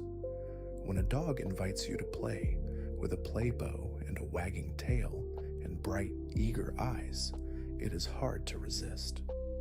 And when you engage in play with a dog, when you throw a ball or tug on a rope or chase each other around the yard, you are not just entertaining the dog, you are experiencing joy yourself, the simple, uncomplicated joy of movement and laughter and shared fun. Play is important for dogs, helping them develop physical skills, social skills, and cognitive flexibility. But it is also important for humans, reminding us not to take life too seriously, to embrace spontaneity, to find delight in simple pleasures. There is something deeply therapeutic about play, about setting aside our worries and responsibilities and simply being in the moment with a creature who lives entirely in the moment. Dogs do not worry about tomorrow. They do not regret yesterday. They are here now, fully present, fully engaged. And when we play with them, we are invited into that state of presence, that state of flow where time seems to stop, and all that matters is the joy of the game. This is a gift, a reminder of what it means to be alive, to be embodied, to experience the world through our senses and our movements. And it is a gift that dogs give us freely, generously, every single day. While the bond between dogs and humans is profoundly rewarding, it is not without its challenges. Dogs require time, energy, and resources. They need to be fed, exercised, groomed, and provided with veterinary care. They can be destructive, especially when young or bored. They can be noisy, barking at perceived threats, or simply seeking attention. They can have behavioral issues that require patience and training to address. And they have a lifespan that is much shorter than ours, which means that loving a dog inevitably involves the pain of loss. These challenges are real, and they should not be minimized. But for most people who choose to share their lives with dogs, the rewards far outweigh the difficulties. One of the most common challenges is separation anxiety, a condition in which a dog becomes extremely distressed when left alone. Dogs with separation anxiety may bark excessively, destroy furniture, or have accidents in the house. This behavior is not spite or misbehavior. It is a genuine panic response, a manifestation of the dog's deep attachment to their human and their fear of being abandoned. Treating separation anxiety requires patience, consistency, and often the help of a professional trainer or behaviorist. It involves gradually teaching the dog that being alone is safe, that the human will always return, that the separation is temporary. It is a process that can take weeks or months, but it is worth the effort, both for the dog's well-being and for the peace of mind of the human. Another challenge is the financial cost of dog ownership. Veterinary care, especially as dogs age and develop health issues, can be expensive. Food, toys, grooming, training, boarding when you travel, all of these costs add up. For some people, these expenses can be a significant burden, but there are ways to manage the costs, from pet insurance to low-cost veterinary clinics to DIY grooming and training. And for most dog owners, the financial investment is seen as worthwhile, a small price to pay for the companionship, love, and joy that a dog brings to their lives. The bond is not transactional. It is not about what the dog costs or what the dog provides in material terms. It is about the intangible value of connection, of love, of shared life. Perhaps the greatest challenge of loving a dog is the inevitability of loss. Dogs live, on average, 10 to 15 years, though some live longer and some, tragically, live much shorter lives. This means that when we welcome a dog into our lives, we are also welcoming the certainty of grief. We know from the very beginning that we will likely outlive them, that we will have to say goodbye. This knowledge can be painful, but it can also be a source of wisdom. It reminds us to cherish the time we have, to be present, to appreciate the small moments. It teaches us that love is worth the risk of loss, that the joy of the bond outweighs the pain of its ending, and it connects us to the fundamental truth of existence, that all things are temporary, that all relationships eventually end, and that this impermanence makes them all the more precious. When the time comes to say goodbye to a dog, the grief can be overwhelming. This is not a lesser grief, not something to be dismissed or minimized. The loss of a dog is the loss of a family member, a companion, a source of unconditional love. It is natural to mourn deeply, to feel the absence acutely, to struggle with the emptiness they leave behind. Some people find comfort in rituals, in holding a memorial service, in creating a photo album or a memory box. Others find comfort in talking about their dog, in sharing stories, in keeping the memory alive. And some find comfort in eventually opening their hearts to another dog, not as a replacement, but as a new chapter, a new relationship, a new opportunity to love and be loved.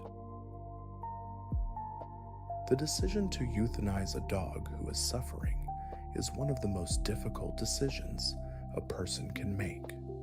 It is an act of love, a final gift of mercy, but it is also an act that carries profound emotional weight. Knowing that you have the power to end your dog's suffering, but also knowing that you are ending their life creates a moral and emotional complexity that is hard to bear. Many people struggle with guilt, wondering if they made the decision too soon or waited too long. But the truth is that there is no perfect time, no moment when the decision is easy or clear. What matters is that the decision is made with love, with the dog's well-being as the primary concern, with the recognition that sometimes the kindest thing we can do is to let them go.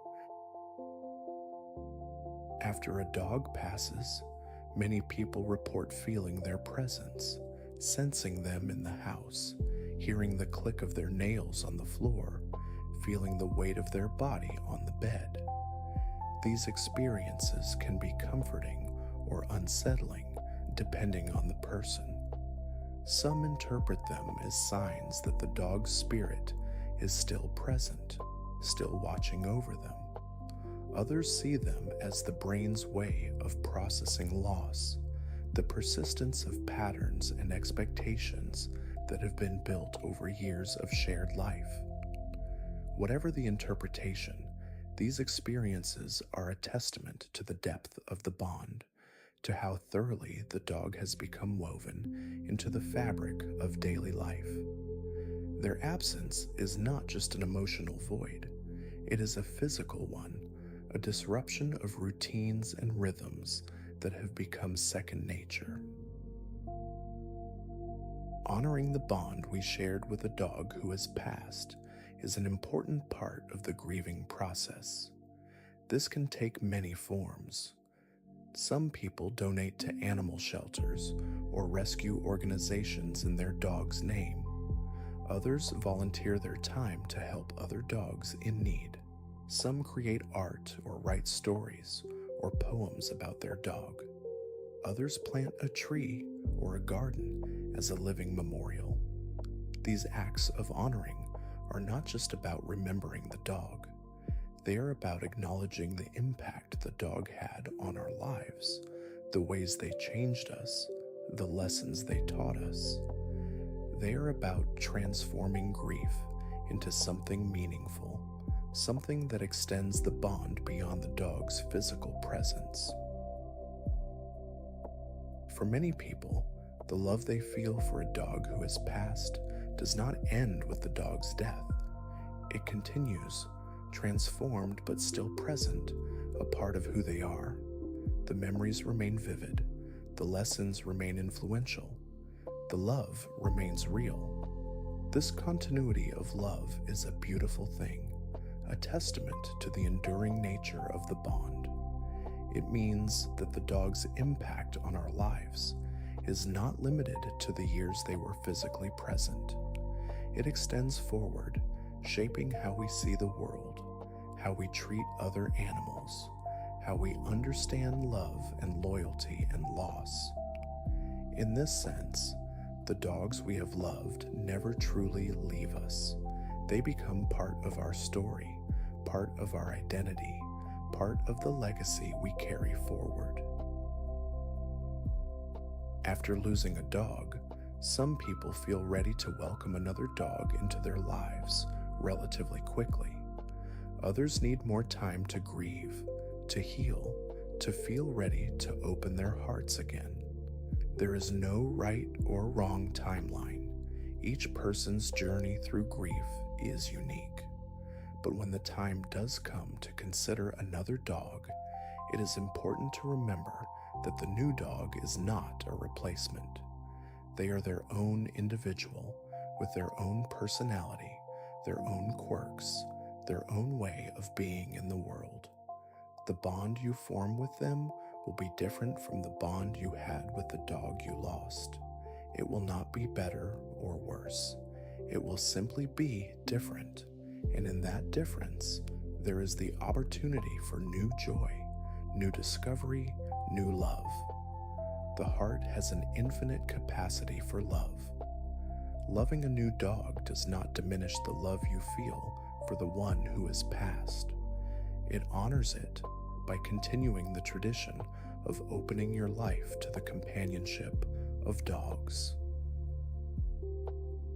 As we look to the future, the bond between dogs and humans continues to evolve. Advances in veterinary medicine are extending the lifespan and improving the quality of life for dogs. New training methods based on positive reinforcement and an understanding of canine cognition are creating stronger, more harmonious relationships. Research into canine genetics is helping us understand the origins of different breeds and the genetic basis of behavior and health. And growing awareness of animal welfare is leading to better treatment of dogs in shelters, in breeding facilities, and in homes around the world. The future of the bond is bright, built on a foundation of science, compassion, and mutual respect. One exciting area of research is the use of technology to enhance communication between dogs and humans. Researchers are developing devices that can translate a dog's vocalizations or body language into human language, giving us a window into what they might be trying to communicate. While these technologies are still in their early stages, they hold the promise of deepening our understanding of dogs, of allowing us to respond more accurately to their needs and desires. Imagine being able to know with certainty whether your dog is barking because they are hungry or bored or alerting you to something important. This kind of clarity could strengthen the bond, reducing frustration and miscommunication, creating a relationship based on even deeper mutual understanding. Another area of progress is in the field of canine health and longevity. Scientists are studying the aging process in dogs, looking for ways to extend their healthy lifespan. Some research focuses on diet and nutrition, exploring how different foods affect health and longevity. Other research looks at genetics, identifying genes associated with longevity and disease resistance. And some research explores interventions like caloric restriction or pharmaceutical treatments that have been shown to extend lifespan in other species. While we are still far from being able to significantly extend the lifespan of dogs, the research is promising. And even small gains, a few extra years of healthy life, would be a tremendous gift, more time to share with the dogs we love. As our understanding of dogs deepens, so too does our ethical responsibility toward them. We now know that dogs are sentient beings with complex emotional lives, with the capacity for joy and suffering, with preferences and desires. This knowledge obligates us to treat them with respect, to consider their welfare in our decisions, to avoid causing unnecessary harm. This means supporting responsible breeding practices that prioritize health and temperament over appearance. It means adopting from shelters and rescues when possible, giving homes to dogs in need. It means providing our dogs with proper care, training, socialization, and enrichment. And it means advocating for laws and policies that protect dogs from abuse, neglect, and exploitation. The ethics of breeding is a particularly complex issue. While responsible breeders play an important role in preserving breed characteristics and producing healthy, well-socialized puppies, irresponsible breeding contributes to overpopulation, genetic health problems, and the suffering of dogs in puppy mills and backyard breeding operations. As consumers, we have the power to support ethical breeding by doing our research, by choosing breeders who health test their dogs, who socialize their puppies, who stand behind their dogs for life, and we have the power to reduce demand for irresponsibly bred dogs by choosing adoption, by spreading awareness, by refusing to support pet stores and online sellers who source from puppy mills. Every choice we make has an impact, and we have a responsibility to make choices that prioritize the welfare of dogs. The bond between dogs and humans is not limited to any one culture or country. It is a global phenomenon present in societies around the world. But the nature of the bond varies across cultures. In some cultures, dogs are primarily working animals, valued for their utility in herding, guarding, or hunting. In others, they are companions, members of the family, treated with the same care and affection as human children. In some places, dogs roam freely, living semi-independent lives in communities. In others, they are kept strictly indoors or in yards. These cultural differences reflect different values, different living conditions, different histories. But beneath the differences, the fundamental capacity for bonding remains the same. Dogs and humans across cultures have the ability to connect, to communicate, to care for one another. In recent years, there has been growing awareness of the plight of street dogs in many parts of the world. These are dogs who live without human owners, surviving on scraps, facing disease, injury, and often cruelty. Organizations around the world are working to improve the lives of street dogs through spay and neuter programs, vaccination campaigns, and efforts to find them homes. Some communities are adopting humane management strategies, recognizing that street dogs are part of the ecosystem and deserve to be treated with compassion. This global movement toward more humane treatment of all dogs, not just those who are owned, reflects a deepening understanding of our ethical obligations and a recognition that the bond between dogs and humans extends beyond individual relationships to encompass our collective responsibility for the welfare of all dogs. Throughout history, dogs have been a subject of art, literature, and mythology. They appear in ancient cave paintings, in Egyptian hieroglyphs, in Greek and Roman sculptures. They are characters in fables and fairy tales, symbols of loyalty in poetry, companions in novels. Artists have captured their grace, their playfulness, their devotion. Writers have explored the depth of the human-dog bond, the joy it brings, the grief it entails. And in modern times, dogs are ubiquitous in popular culture, in films and television shows, in social media and advertising. This cultural presence reflects the importance of dogs in human life, the way they have woven themselves into our stories, our symbols, our collective imagination.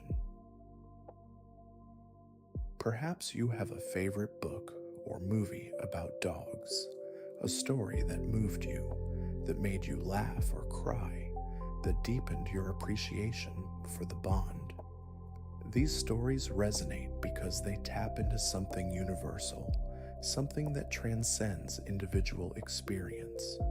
They remind us of the dogs we have loved, the moments we have shared, the lessons we have learned, and they connect us to a larger community of dog lovers, people around the world who understand the unique joy and sorrow of sharing life with a dog. If these stories and the science behind them have brought you comfort tonight, perhaps you might consider leaving a comment below. What is your favorite memory of a dog? What has a dog taught you about love, about loyalty, about life? Your stories add to the tapestry of this shared experience, and we would be honored to hear them. What is it about dogs that speaks to us so deeply, across cultures, across time, across individual differences? Perhaps it is their authenticity, the way they are exactly who they are, without pretense or artifice. Perhaps it is their capacity for joy, the way they can find delight in the simplest things, a walk, a treat, a kind word. Perhaps it is their loyalty, the way they stand by us through good times and bad, never wavering, never judging. Or perhaps it is the way they see us, not as we wish we were or fear we are, but as we truly are and love us anyway. In a complex world, the relationship with a dog offers simplicity. In a judgmental world, it offers acceptance. In a lonely world, it offers connection.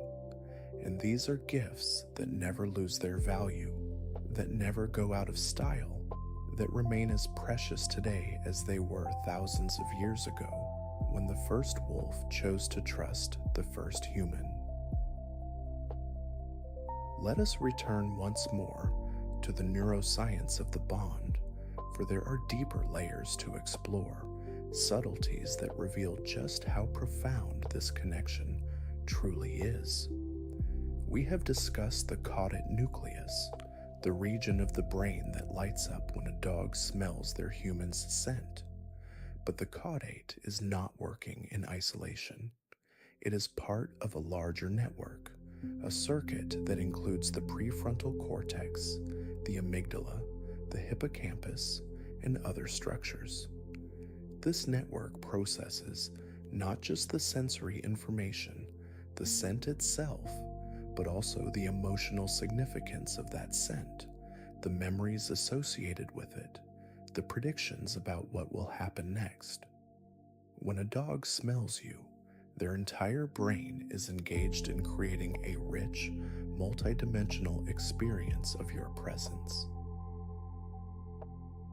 The prefrontal cortex, in particular, plays a crucial role in the bond. This is the part of the brain responsible for executive functions like planning, decision-making, and impulse control. In dogs, the prefrontal cortex is involved in regulating their responses to their humans, in choosing to obey a command even when they would rather do something else, in waiting patiently even when they are excited. This requires a level of cognitive control that is quite sophisticated. It means that when a dog chooses to stay by your side, to follow your lead, to trust your judgment, they are not just acting on instinct. They are making a choice, exercising agency, demonstrating a level of cognitive engagement that speaks to the depth of the relationship. The hippocampus, the brain region associated with memory, is also deeply involved in the bond.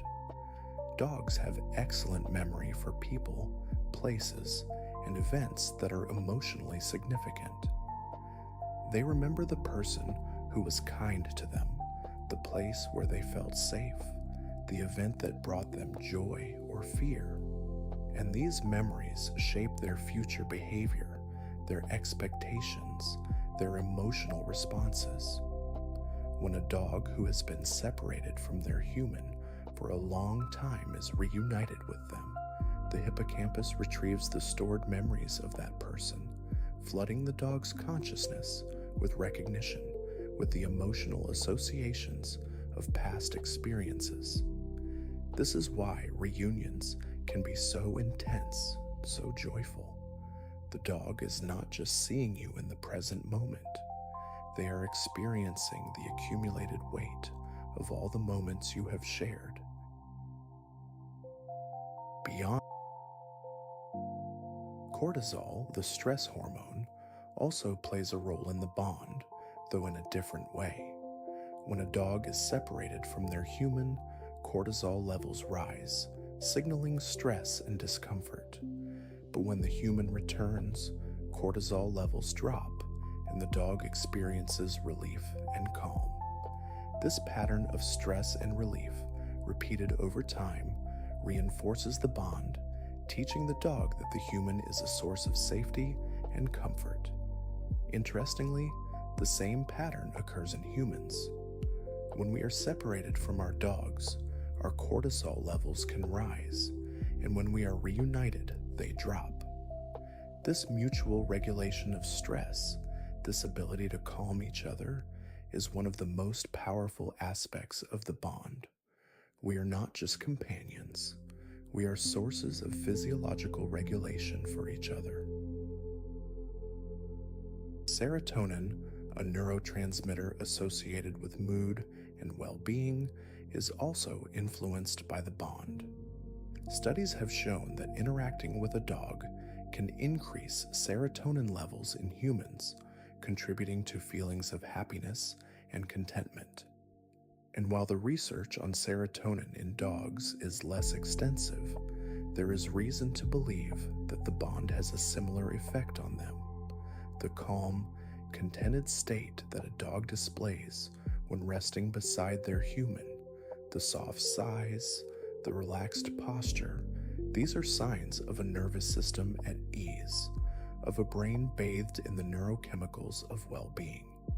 The bond is not just emotionally satisfying, it is neurochemically rewarding, creating a state of physiological harmony that benefits both dog and human. Recent research has revealed another fascinating dimension of the bond, the sharing of microbiomes. The microbiome is the community of bacteria, viruses, and other microorganisms that live in and on our bodies. These microorganisms play crucial roles in digestion, immune function, and even mood and behavior. When we live with a dog, we share our microbiomes with them, and they share theirs with us. This exchange happens through physical contact, through the air we breathe, through the surfaces we touch, and it may have health benefits, contributing to immune system development, reducing allergies, and promoting overall well-being. The bond between dogs and humans is not just emotional and neurological, it is also microbial, a literal intermingling of life at the most fundamental level. This microbial exchange is part of a larger pattern of biological interconnection. When we live closely with another being, when we share space and touch and breath, we become entangled at multiple levels. Our heart rates synchronize. Our hormones influence each other. Our microbiomes merge. We are not separate, isolated individuals. We are ecosystems, constantly exchanging matter and energy and information with the world around us. And the bond with a dog is one of the most intimate forms of this exchange, a relationship so close that the boundaries between self and other begin to blur. This is not metaphor, this is biology. This is the physical reality of connection.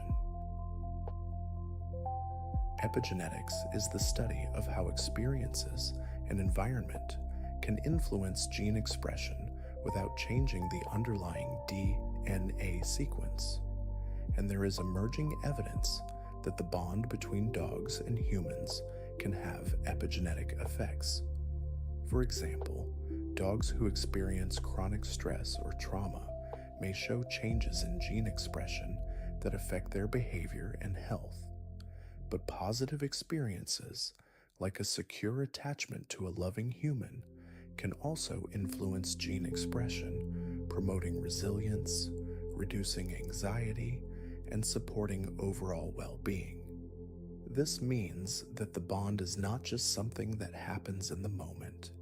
It has lasting effects, shaping the dog's biology in ways that can persist throughout their life and potentially even be passed on to future generations.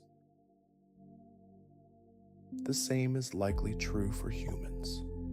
The experience of bonding with a dog, of caring for another being, of receiving unconditional love, may have epigenetic effects on us as well, influencing our stress response, our immune function, our mental health.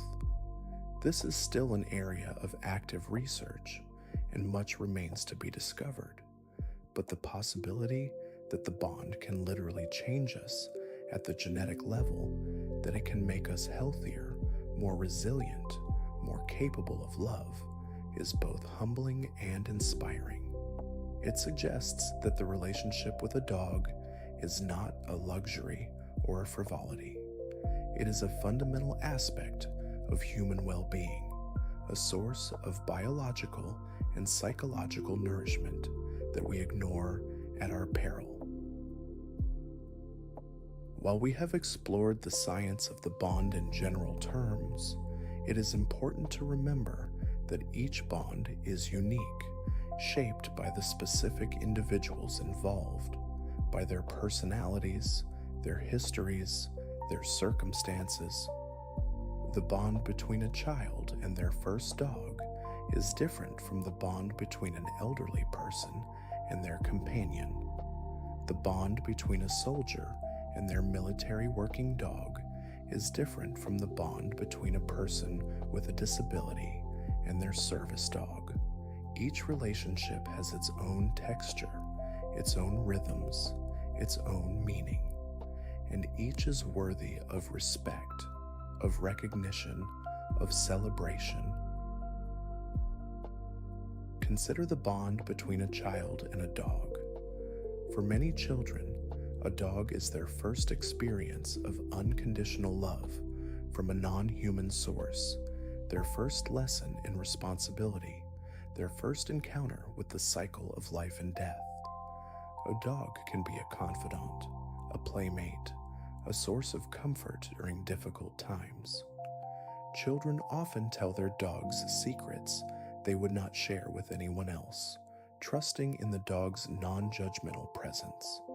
And dogs, in turn, often show remarkable patience and gentleness with children, tolerating ear-pulling and tail-grabbing that they would never accept from an adult.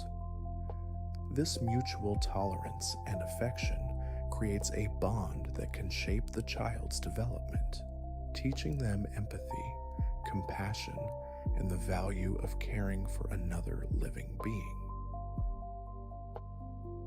For elderly people, a dog can be a lifeline, a reason to get up in the morning, a source of structure and purpose. As we age, we often lose the roles and relationships that have defined us.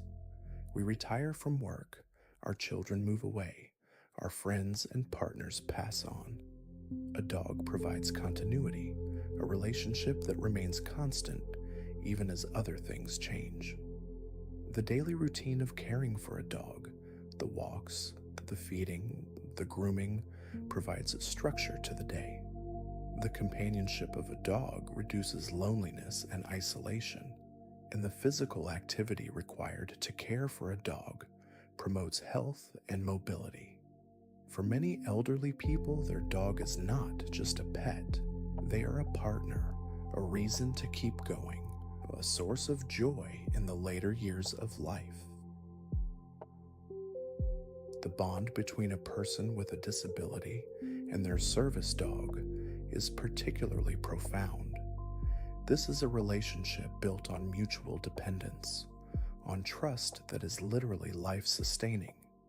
The person depends on the dog for mobility, for safety, for independence, and the dog, in turn, depends on the person for care, for direction, for love.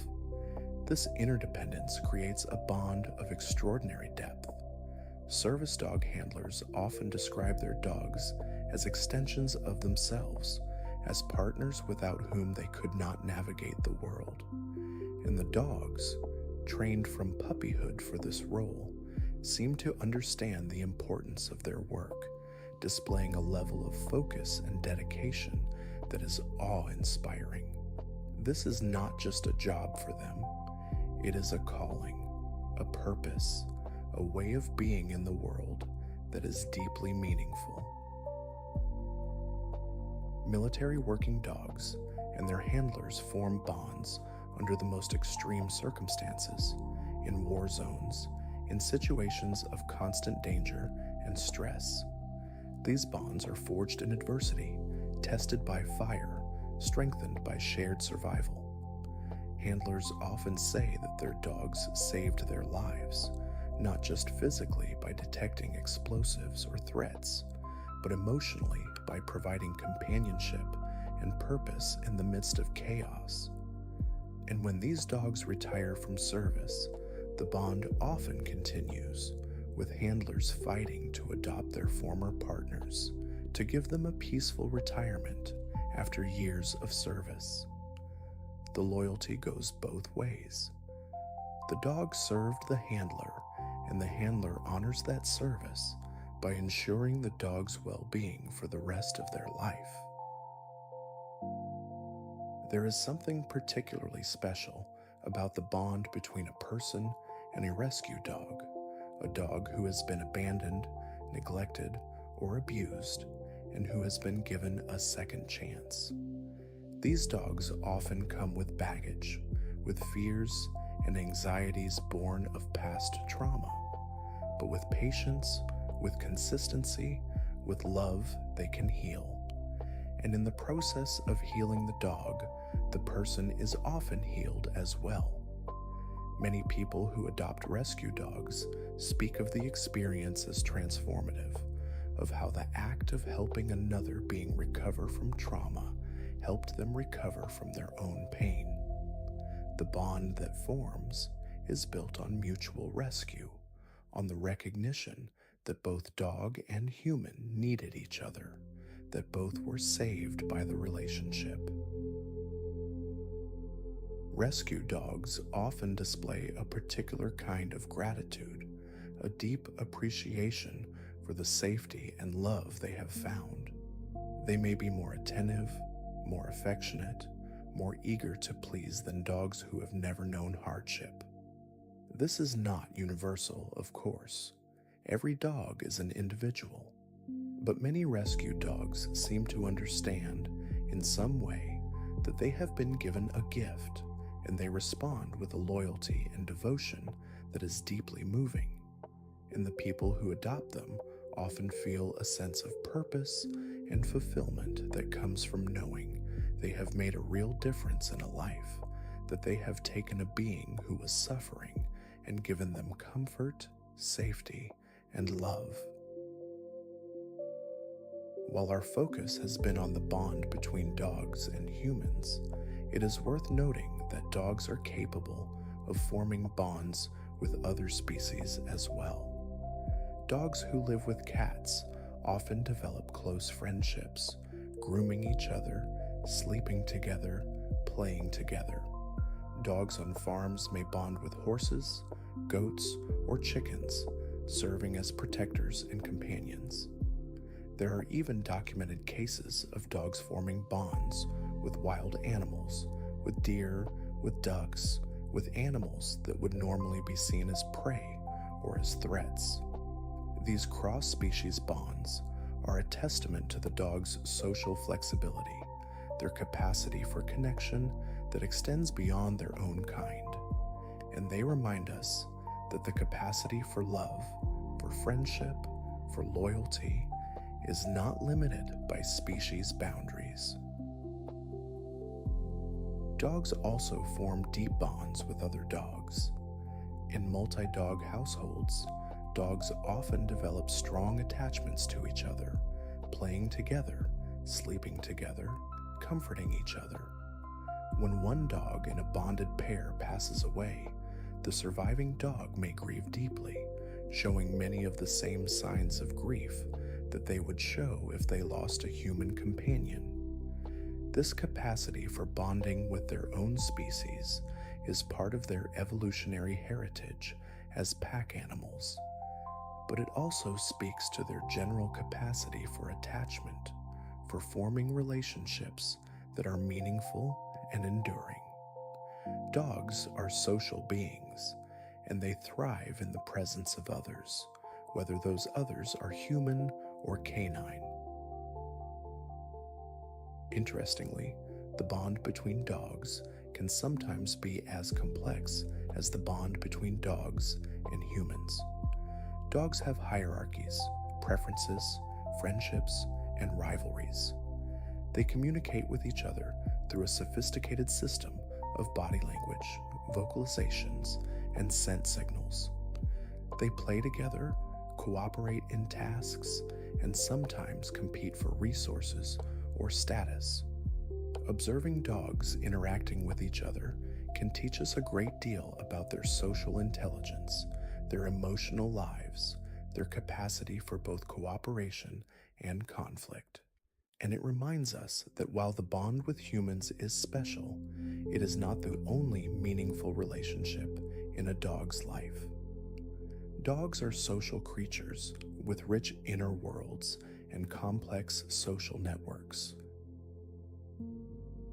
Some of the most profound moments in the bond between dogs and humans are the quietest ones.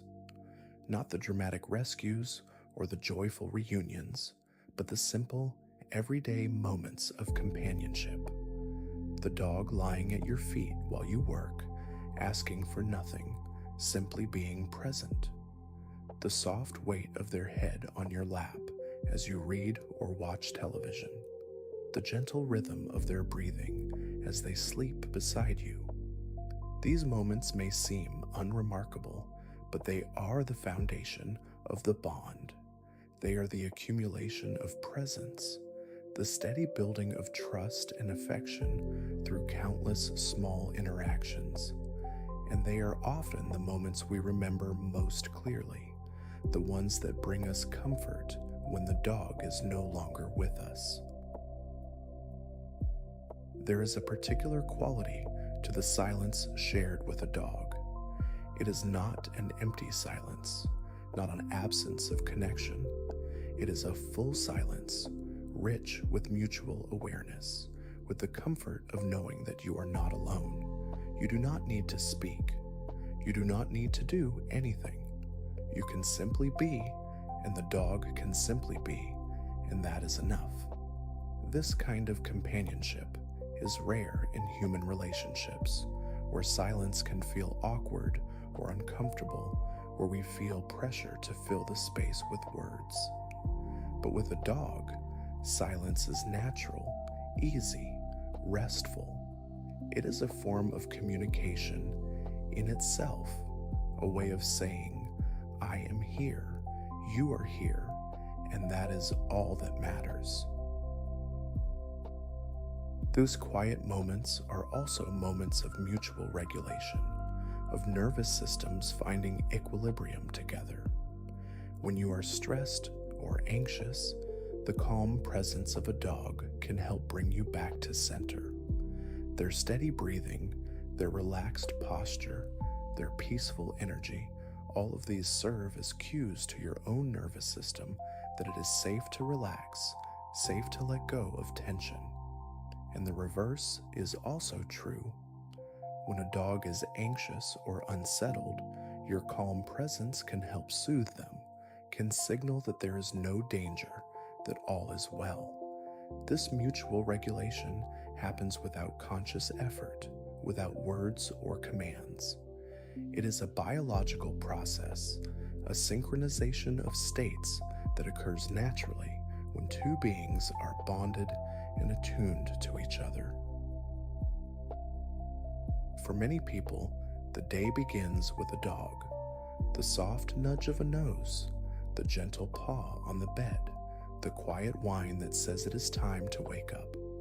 This morning ritual, repeated day after day, becomes a cherished part of life. It is a gentle way to wake, not to an alarm clock's harsh sound, but to the presence of a being who is happy to see you, who has been waiting patiently for you to open your eyes. In the first moments of the day, the sleepy petting, the soft good mornings, the slow transition from sleep to wakefulness. These moments set the tone for the day, grounding you in connection, in love, in the simple pleasure of being needed and wanted. The morning walk, too, is a ritual that many dog owners treasure. It is a time to be outside, to breathe fresh air, to move your body, to observe the world waking up. And it is a time to be with your dog, to watch them explore, to see their joy in the simple act of being alive. Dogs approach the world with a sense of wonder that we often lose as adults. Every walk is an adventure. Every smell is interesting. Every sound is worth investigating. And when we walk with them, we are invited to see the world through their eyes, to rediscover the magic in the ordinary, to find delight in the small things. This is a gift, a daily reminder to be present, to be curious, to be alive to the world around us. The evening return home is another cherished ritual. No matter how difficult the day has been, no matter what challenges you have faced, you know that when you open the door, there will be a dog waiting for you, tail wagging, eyes bright, overjoyed at your return. This greeting is not conditional on your success or failure, on your mood or your appearance. It is pure, unconditional joy at your presence, and in that moment, you are reminded that you matter, that you are loved, that your existence brings happiness to another being. This is a powerful antidote to the stresses and disappointments of daily life, a reminder that at the end of the day, what matters most is connection, is love, is the simple fact of being together. As evening deepens into night, there is another ritual, the settling down, the transition from activity to rest. The dog finds their favorite spot, perhaps on the couch beside you, perhaps on a bed nearby, perhaps at your feet. They circle once, twice, 3 times, an ancient instinct to create a comfortable nest. They sigh deeply as they settle, a sound of contentment and relaxation. And you too feel yourself settling, your own body relaxing in response to theirs. The day is ending, the work is done, and now there is only this, the quiet companionship, the shared space, the peaceful coexistence of 2 beings who have chosen to spend their lives together. For those who sleep with their dogs, there is a particular comfort in the nighttime presence, the warmth of their body, the soft sound of their breathing, the occasional twitch or whimper as they dream. These sensations are soothing, reassuring, a reminder that you are not alone in the darkness. And there is something primal about this, something that connects us to our ancient ancestors who slept beside their dogs for warmth and protection. The dog is a guardian, a companion, a source of comfort in the vulnerable hours of sleep. And knowing they are there, knowing they will alert you to any danger, allows you to relax more fully, to sleep more deeply, to trust that you are safe. As the years pass, the bond deepens and changes. The energetic puppy becomes a mature adult, and then a senior dog. Their muzzle grays, their steps slow. They sleep more, play less. But the bond does not weaken. If anything, it grows stronger, enriched by the accumulation of shared experiences, by the knowledge that you have been through so much together. You have weathered storms, celebrated joys, navigated challenges. You have grown together, changed together, aged together. And there is a particular tenderness in caring for an aging dog, in adjusting your pace to match theirs, in providing the extra comfort and support they need. It is a way of honoring the years of companionship, of giving back some of the love they have given you. There is a bittersweet beauty in the final years with a dog. You know that time is limited, that each day is precious, and this knowledge can make you more present, more appreciative, more intentional about the time you spend together. You take more photos. You linger longer in the quiet moments. You say, "I love you" more often, even though you know they cannot understand the words. But perhaps they do understand in their own way. Perhaps they feel the tenderness in your voice, the gentleness in your touch, the depth of your affection. And perhaps that is enough. Perhaps that is everything.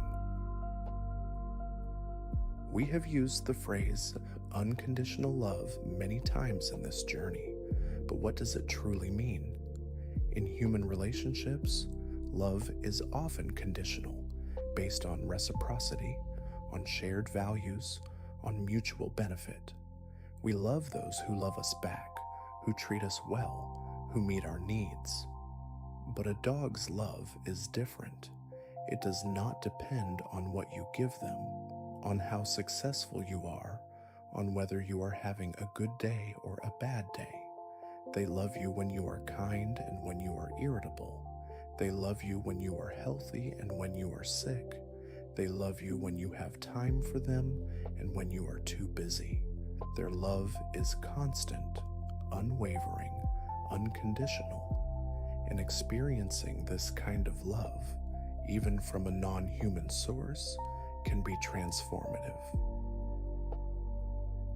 Unconditional love does not mean that dogs have no preferences or boundaries. They do. They may prefer certain people over others, certain activities over others. They may become frustrated or anxious in certain situations, but their fundamental attachment, their core loyalty, does not waver based on these preferences. They do not withdraw their love when they are disappointed. They do not punish you with coldness or rejection. They may be upset in the moment, but they forgive quickly. They move on. They return to the baseline of affection and trust. This resilience, this capacity to love despite imperfection, is one of the most remarkable aspects of the canine temperament. Experiencing unconditional love from a dog can teach us about our own capacity for love. It can show us what it feels like to be loved without having to earn it, without having to prove our worth. And this experience can be healing, especially for people who have experienced conditional love in their human relationships, who have learned to believe that love must be earned, that it can be withdrawn at any moment.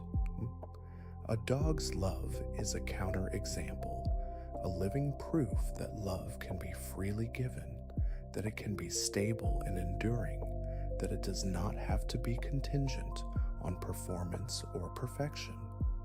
And this lesson, once learned, can change how we love others, how we love ourselves, how we move through the world. Dogs are often described as mirrors, reflecting back to us our own emotions, our own energy. If we are calm, they are calm. If we are anxious, they become anxious. If we are joyful, they share in that joy. This mirroring is not perfect, of course. Dogs have their own emotions, their own responses to the world. But there is a truth to the idea that dogs are sensitive to our emotional states, that they pick up on our moods and respond to them. And this sensitivity can serve as a kind of feedback, helping us become more aware of our own emotional patterns, our own stress levels, our own need for rest or play or connection. In this way, dogs can be teachers, guides, mirrors that help us see ourselves more clearly. But dogs are not just mirrors. They are also agents of change.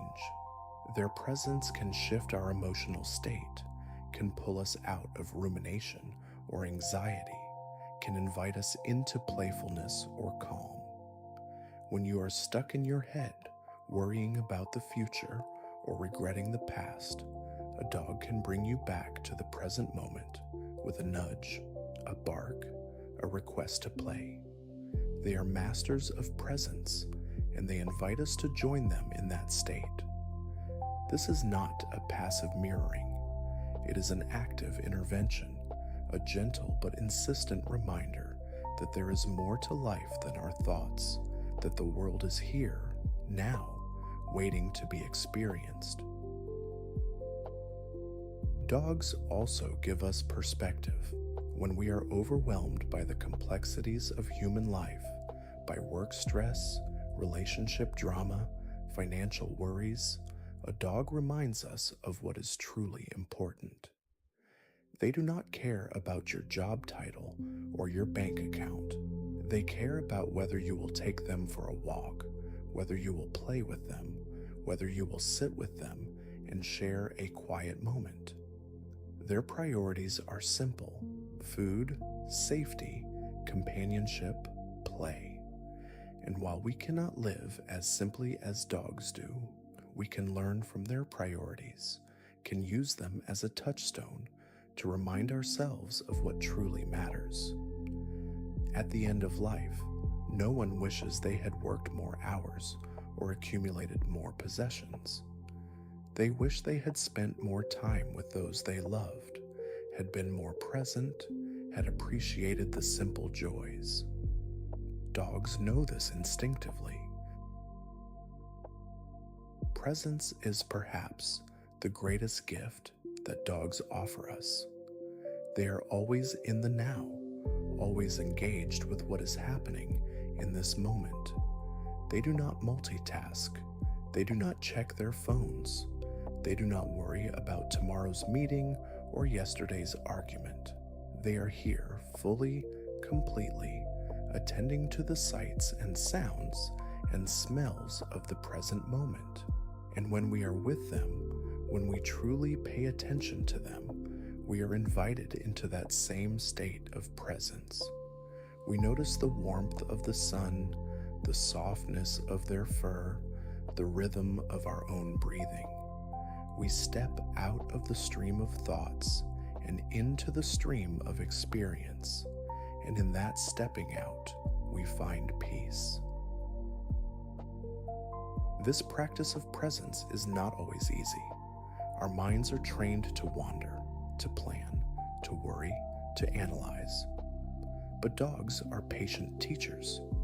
They invite us again and again to come back to the moment, and over time, with practice, it becomes easier, We learn to notice when we have drifted into thought, and we learn to gently return to the present.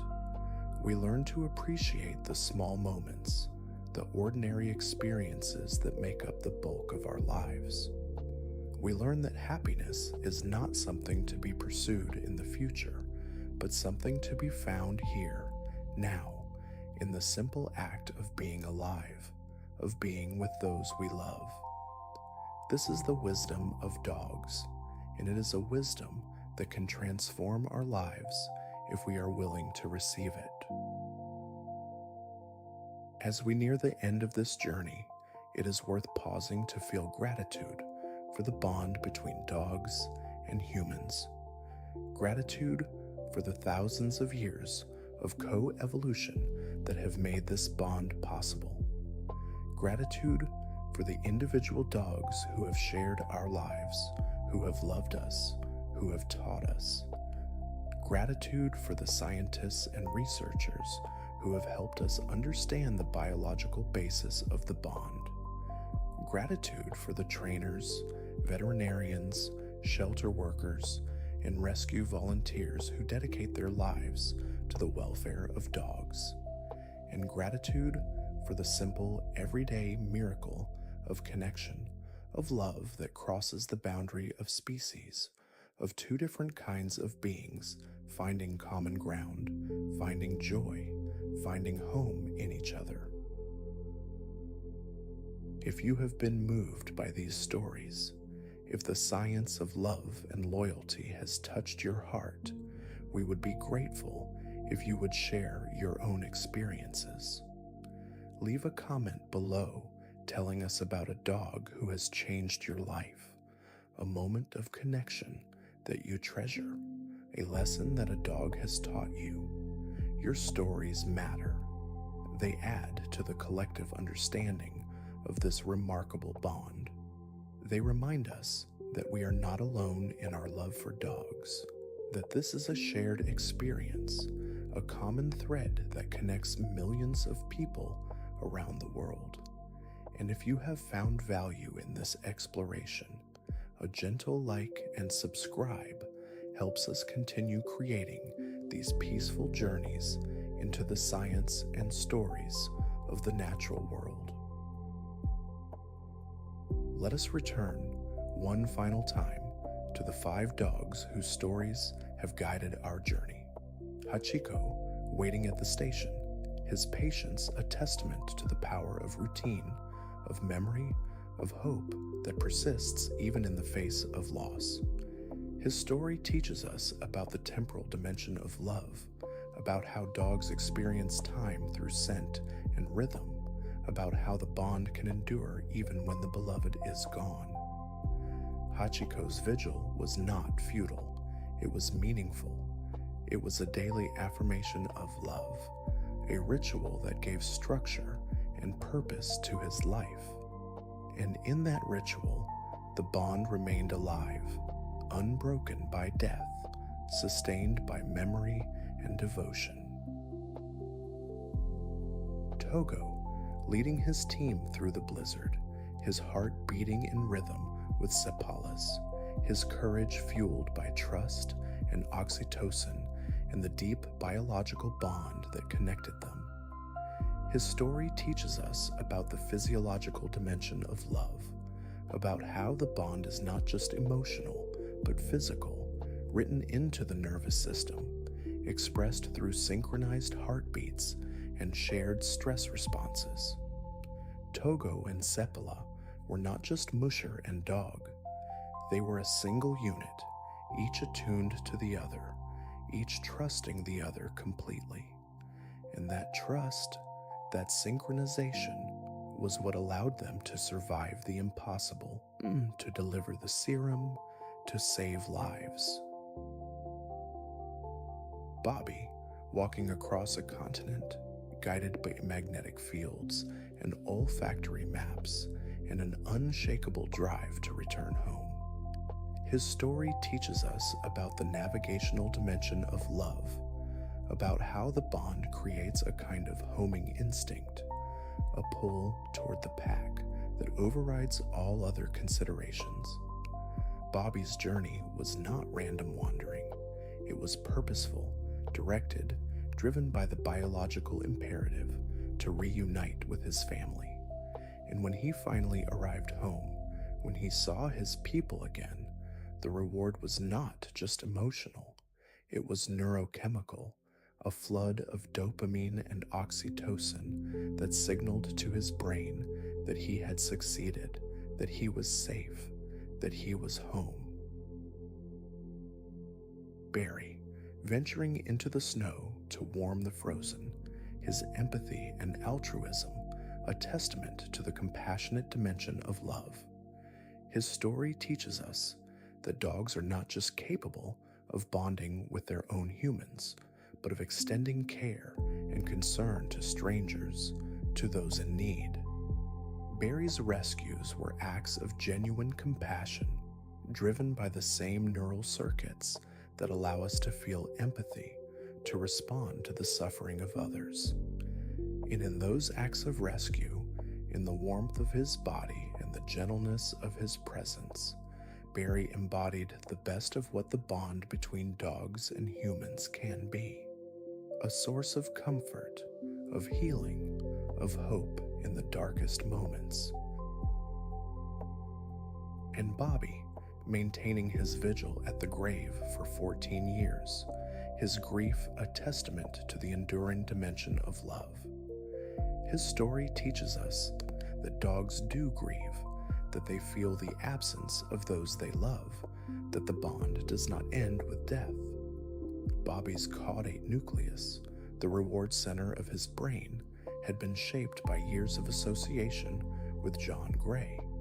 And even in Gray's absence, that neural pattern persisted, creating a longing, a sense of incompleteness that could only be eased by proximity to the place where Gray rested. Bobbie's vigil was not a sign of confusion or inability to move on. It was a sign of the depth of his attachment, of how thoroughly the bond had become part of his identity. These 5 stories, different as they are, all point to the same fundamental truth. The bond between dogs and humans is real. It is not a human invention, not a projection of our own emotions onto animals who do not share them. It is a biological reality, measurable and observable, rooted in evolution, expressed through chemistry and neurology and behavior. Dogs love us. They love us in ways that are similar to how we love each other, activating the same brain regions, releasing the same hormones, creating the same physiological states of attachment and bonding. And this love is not one-sided. We love them back with the same intensity, the same depth, the same biological commitment. We have learned that the bond is built on multiple foundations, on scent and time perception, on heart rate synchronization and oxytocin loops, on magnetoreception and olfactory maps, on empathy and altruism, on grief and attachment. Each of these mechanisms is fascinating in its own right, a window into the complexity of canine cognition and emotion. But together, they create something greater than the sum of their parts. They create a relationship that is rich, multifaceted, deeply meaningful. A relationship that has shaped both our species, that has made us who we are, that continues to enrich our lives in countless ways. We have learned that the bond is not static. It changes over time, deepening with shared experiences, adapting to new circumstances, evolving as both dog and human age and grow. The bond between a puppy and their new owner is different from the bond between a senior dog and their lifelong companion. But both are valuable, both are real, both are worthy of celebration. The bond is a living thing, dynamic and responsive, shaped by every interaction every moment of connection, every act of care and kindness. We have learned that the bond brings benefits to both dogs and humans. It improves our physical health, our mental health, our social connections, our sense of purpose and meaning. It teaches us about loyalty, about forgiveness, about presence, about unconditional love. It gives us companionship in loneliness, comfort in sorrow, joy in the everyday. And for dogs, the bond provides safety, care, affection, a place in the pack. It allows them to express their natural social instincts, to form the deep attachments that are central to their well-being. The bond is mutually beneficial, a true partnership, a relationship in which both parties give and both parties receive. And we have learned that the bond carries responsibilities, because we now know that dogs are sentient beings with complex emotional lives. We have an ethical obligation to treat them with respect, to provide for their needs, to protect them from harm. This means supporting responsible breeding and adoption practices. It means providing proper care, training, and enrichment. It means advocating for laws and policies that protect animal welfare. And it means recognizing that when we welcome a dog into our lives, we are making a commitment, a promise to care for them for the duration of their life, through sickness and health, through easy times and difficult ones. This is not a burden. It is a privilege, an opportunity to participate in one of the most beautiful relationships that exists in the natural world. And now, as our journey draws to a close, let us slow down. Let us allow the pace of our thoughts to ease, the rhythm of our breathing to deepen. We have traveled far together through stories and science, through time and emotion. We have explored the bond from every angle, examined it through the lens of neuroscience and evolution, of behavior and chemistry. And now it is time to rest, to let all of this knowledge settle gently into your mind, like snow falling softly on a quiet landscape. There is nothing more you need to do, nothing more you need to understand. Simply allow yourself to be here in this moment, breathing slowly, feeling the weight of your body, the softness of whatever surface supports you.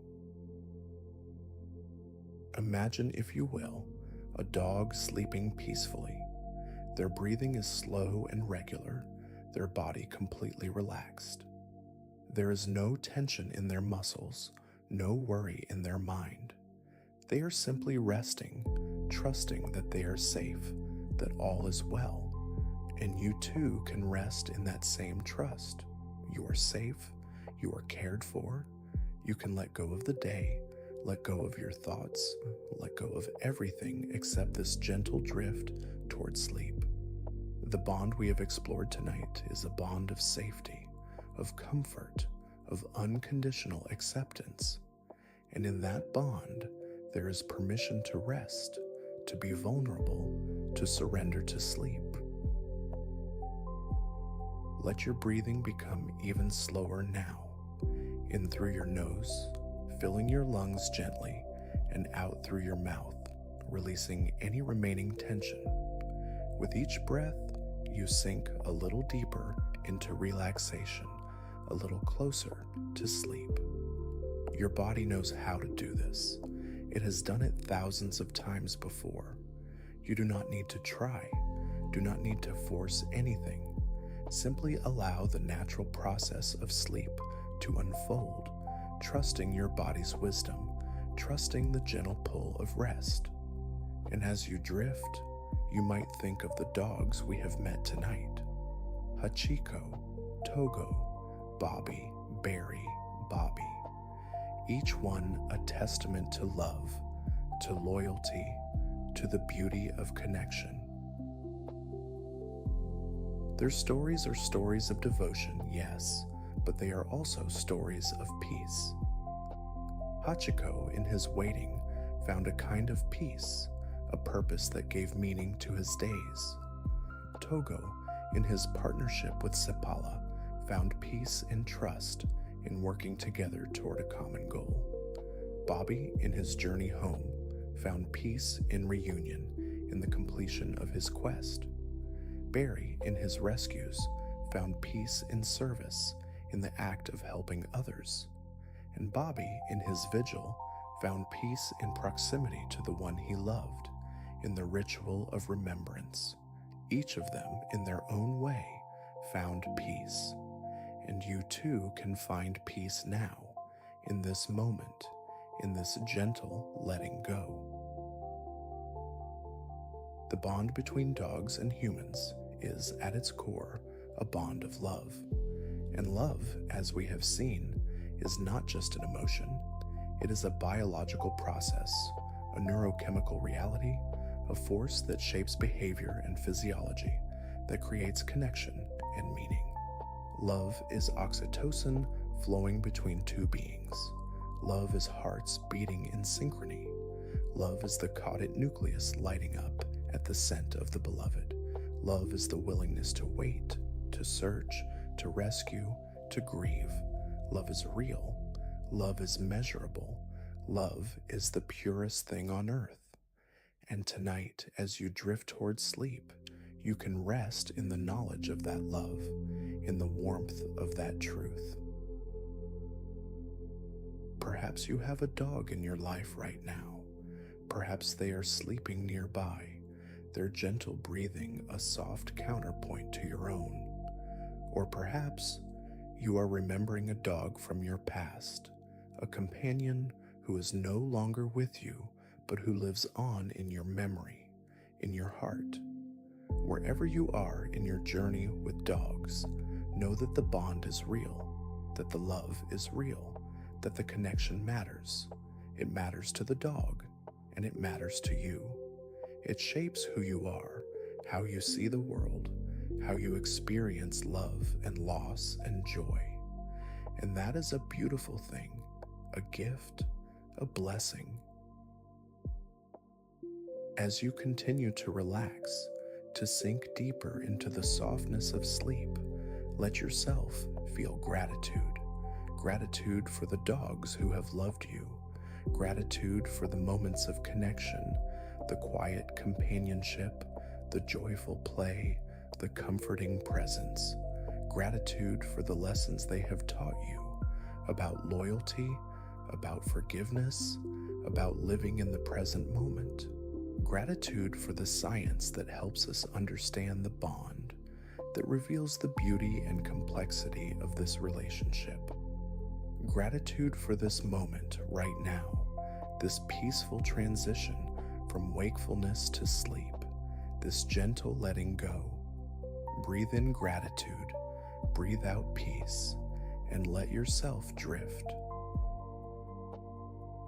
Before you slip completely into sleep, if you have found comfort in this journey, if these stories and this science have brought you peace, we would be so grateful if you would take just a moment to leave a like, to subscribe to our channel. Your support allows us to continue creating these gentle explorations, these peaceful journeys into the wonders of the natural world.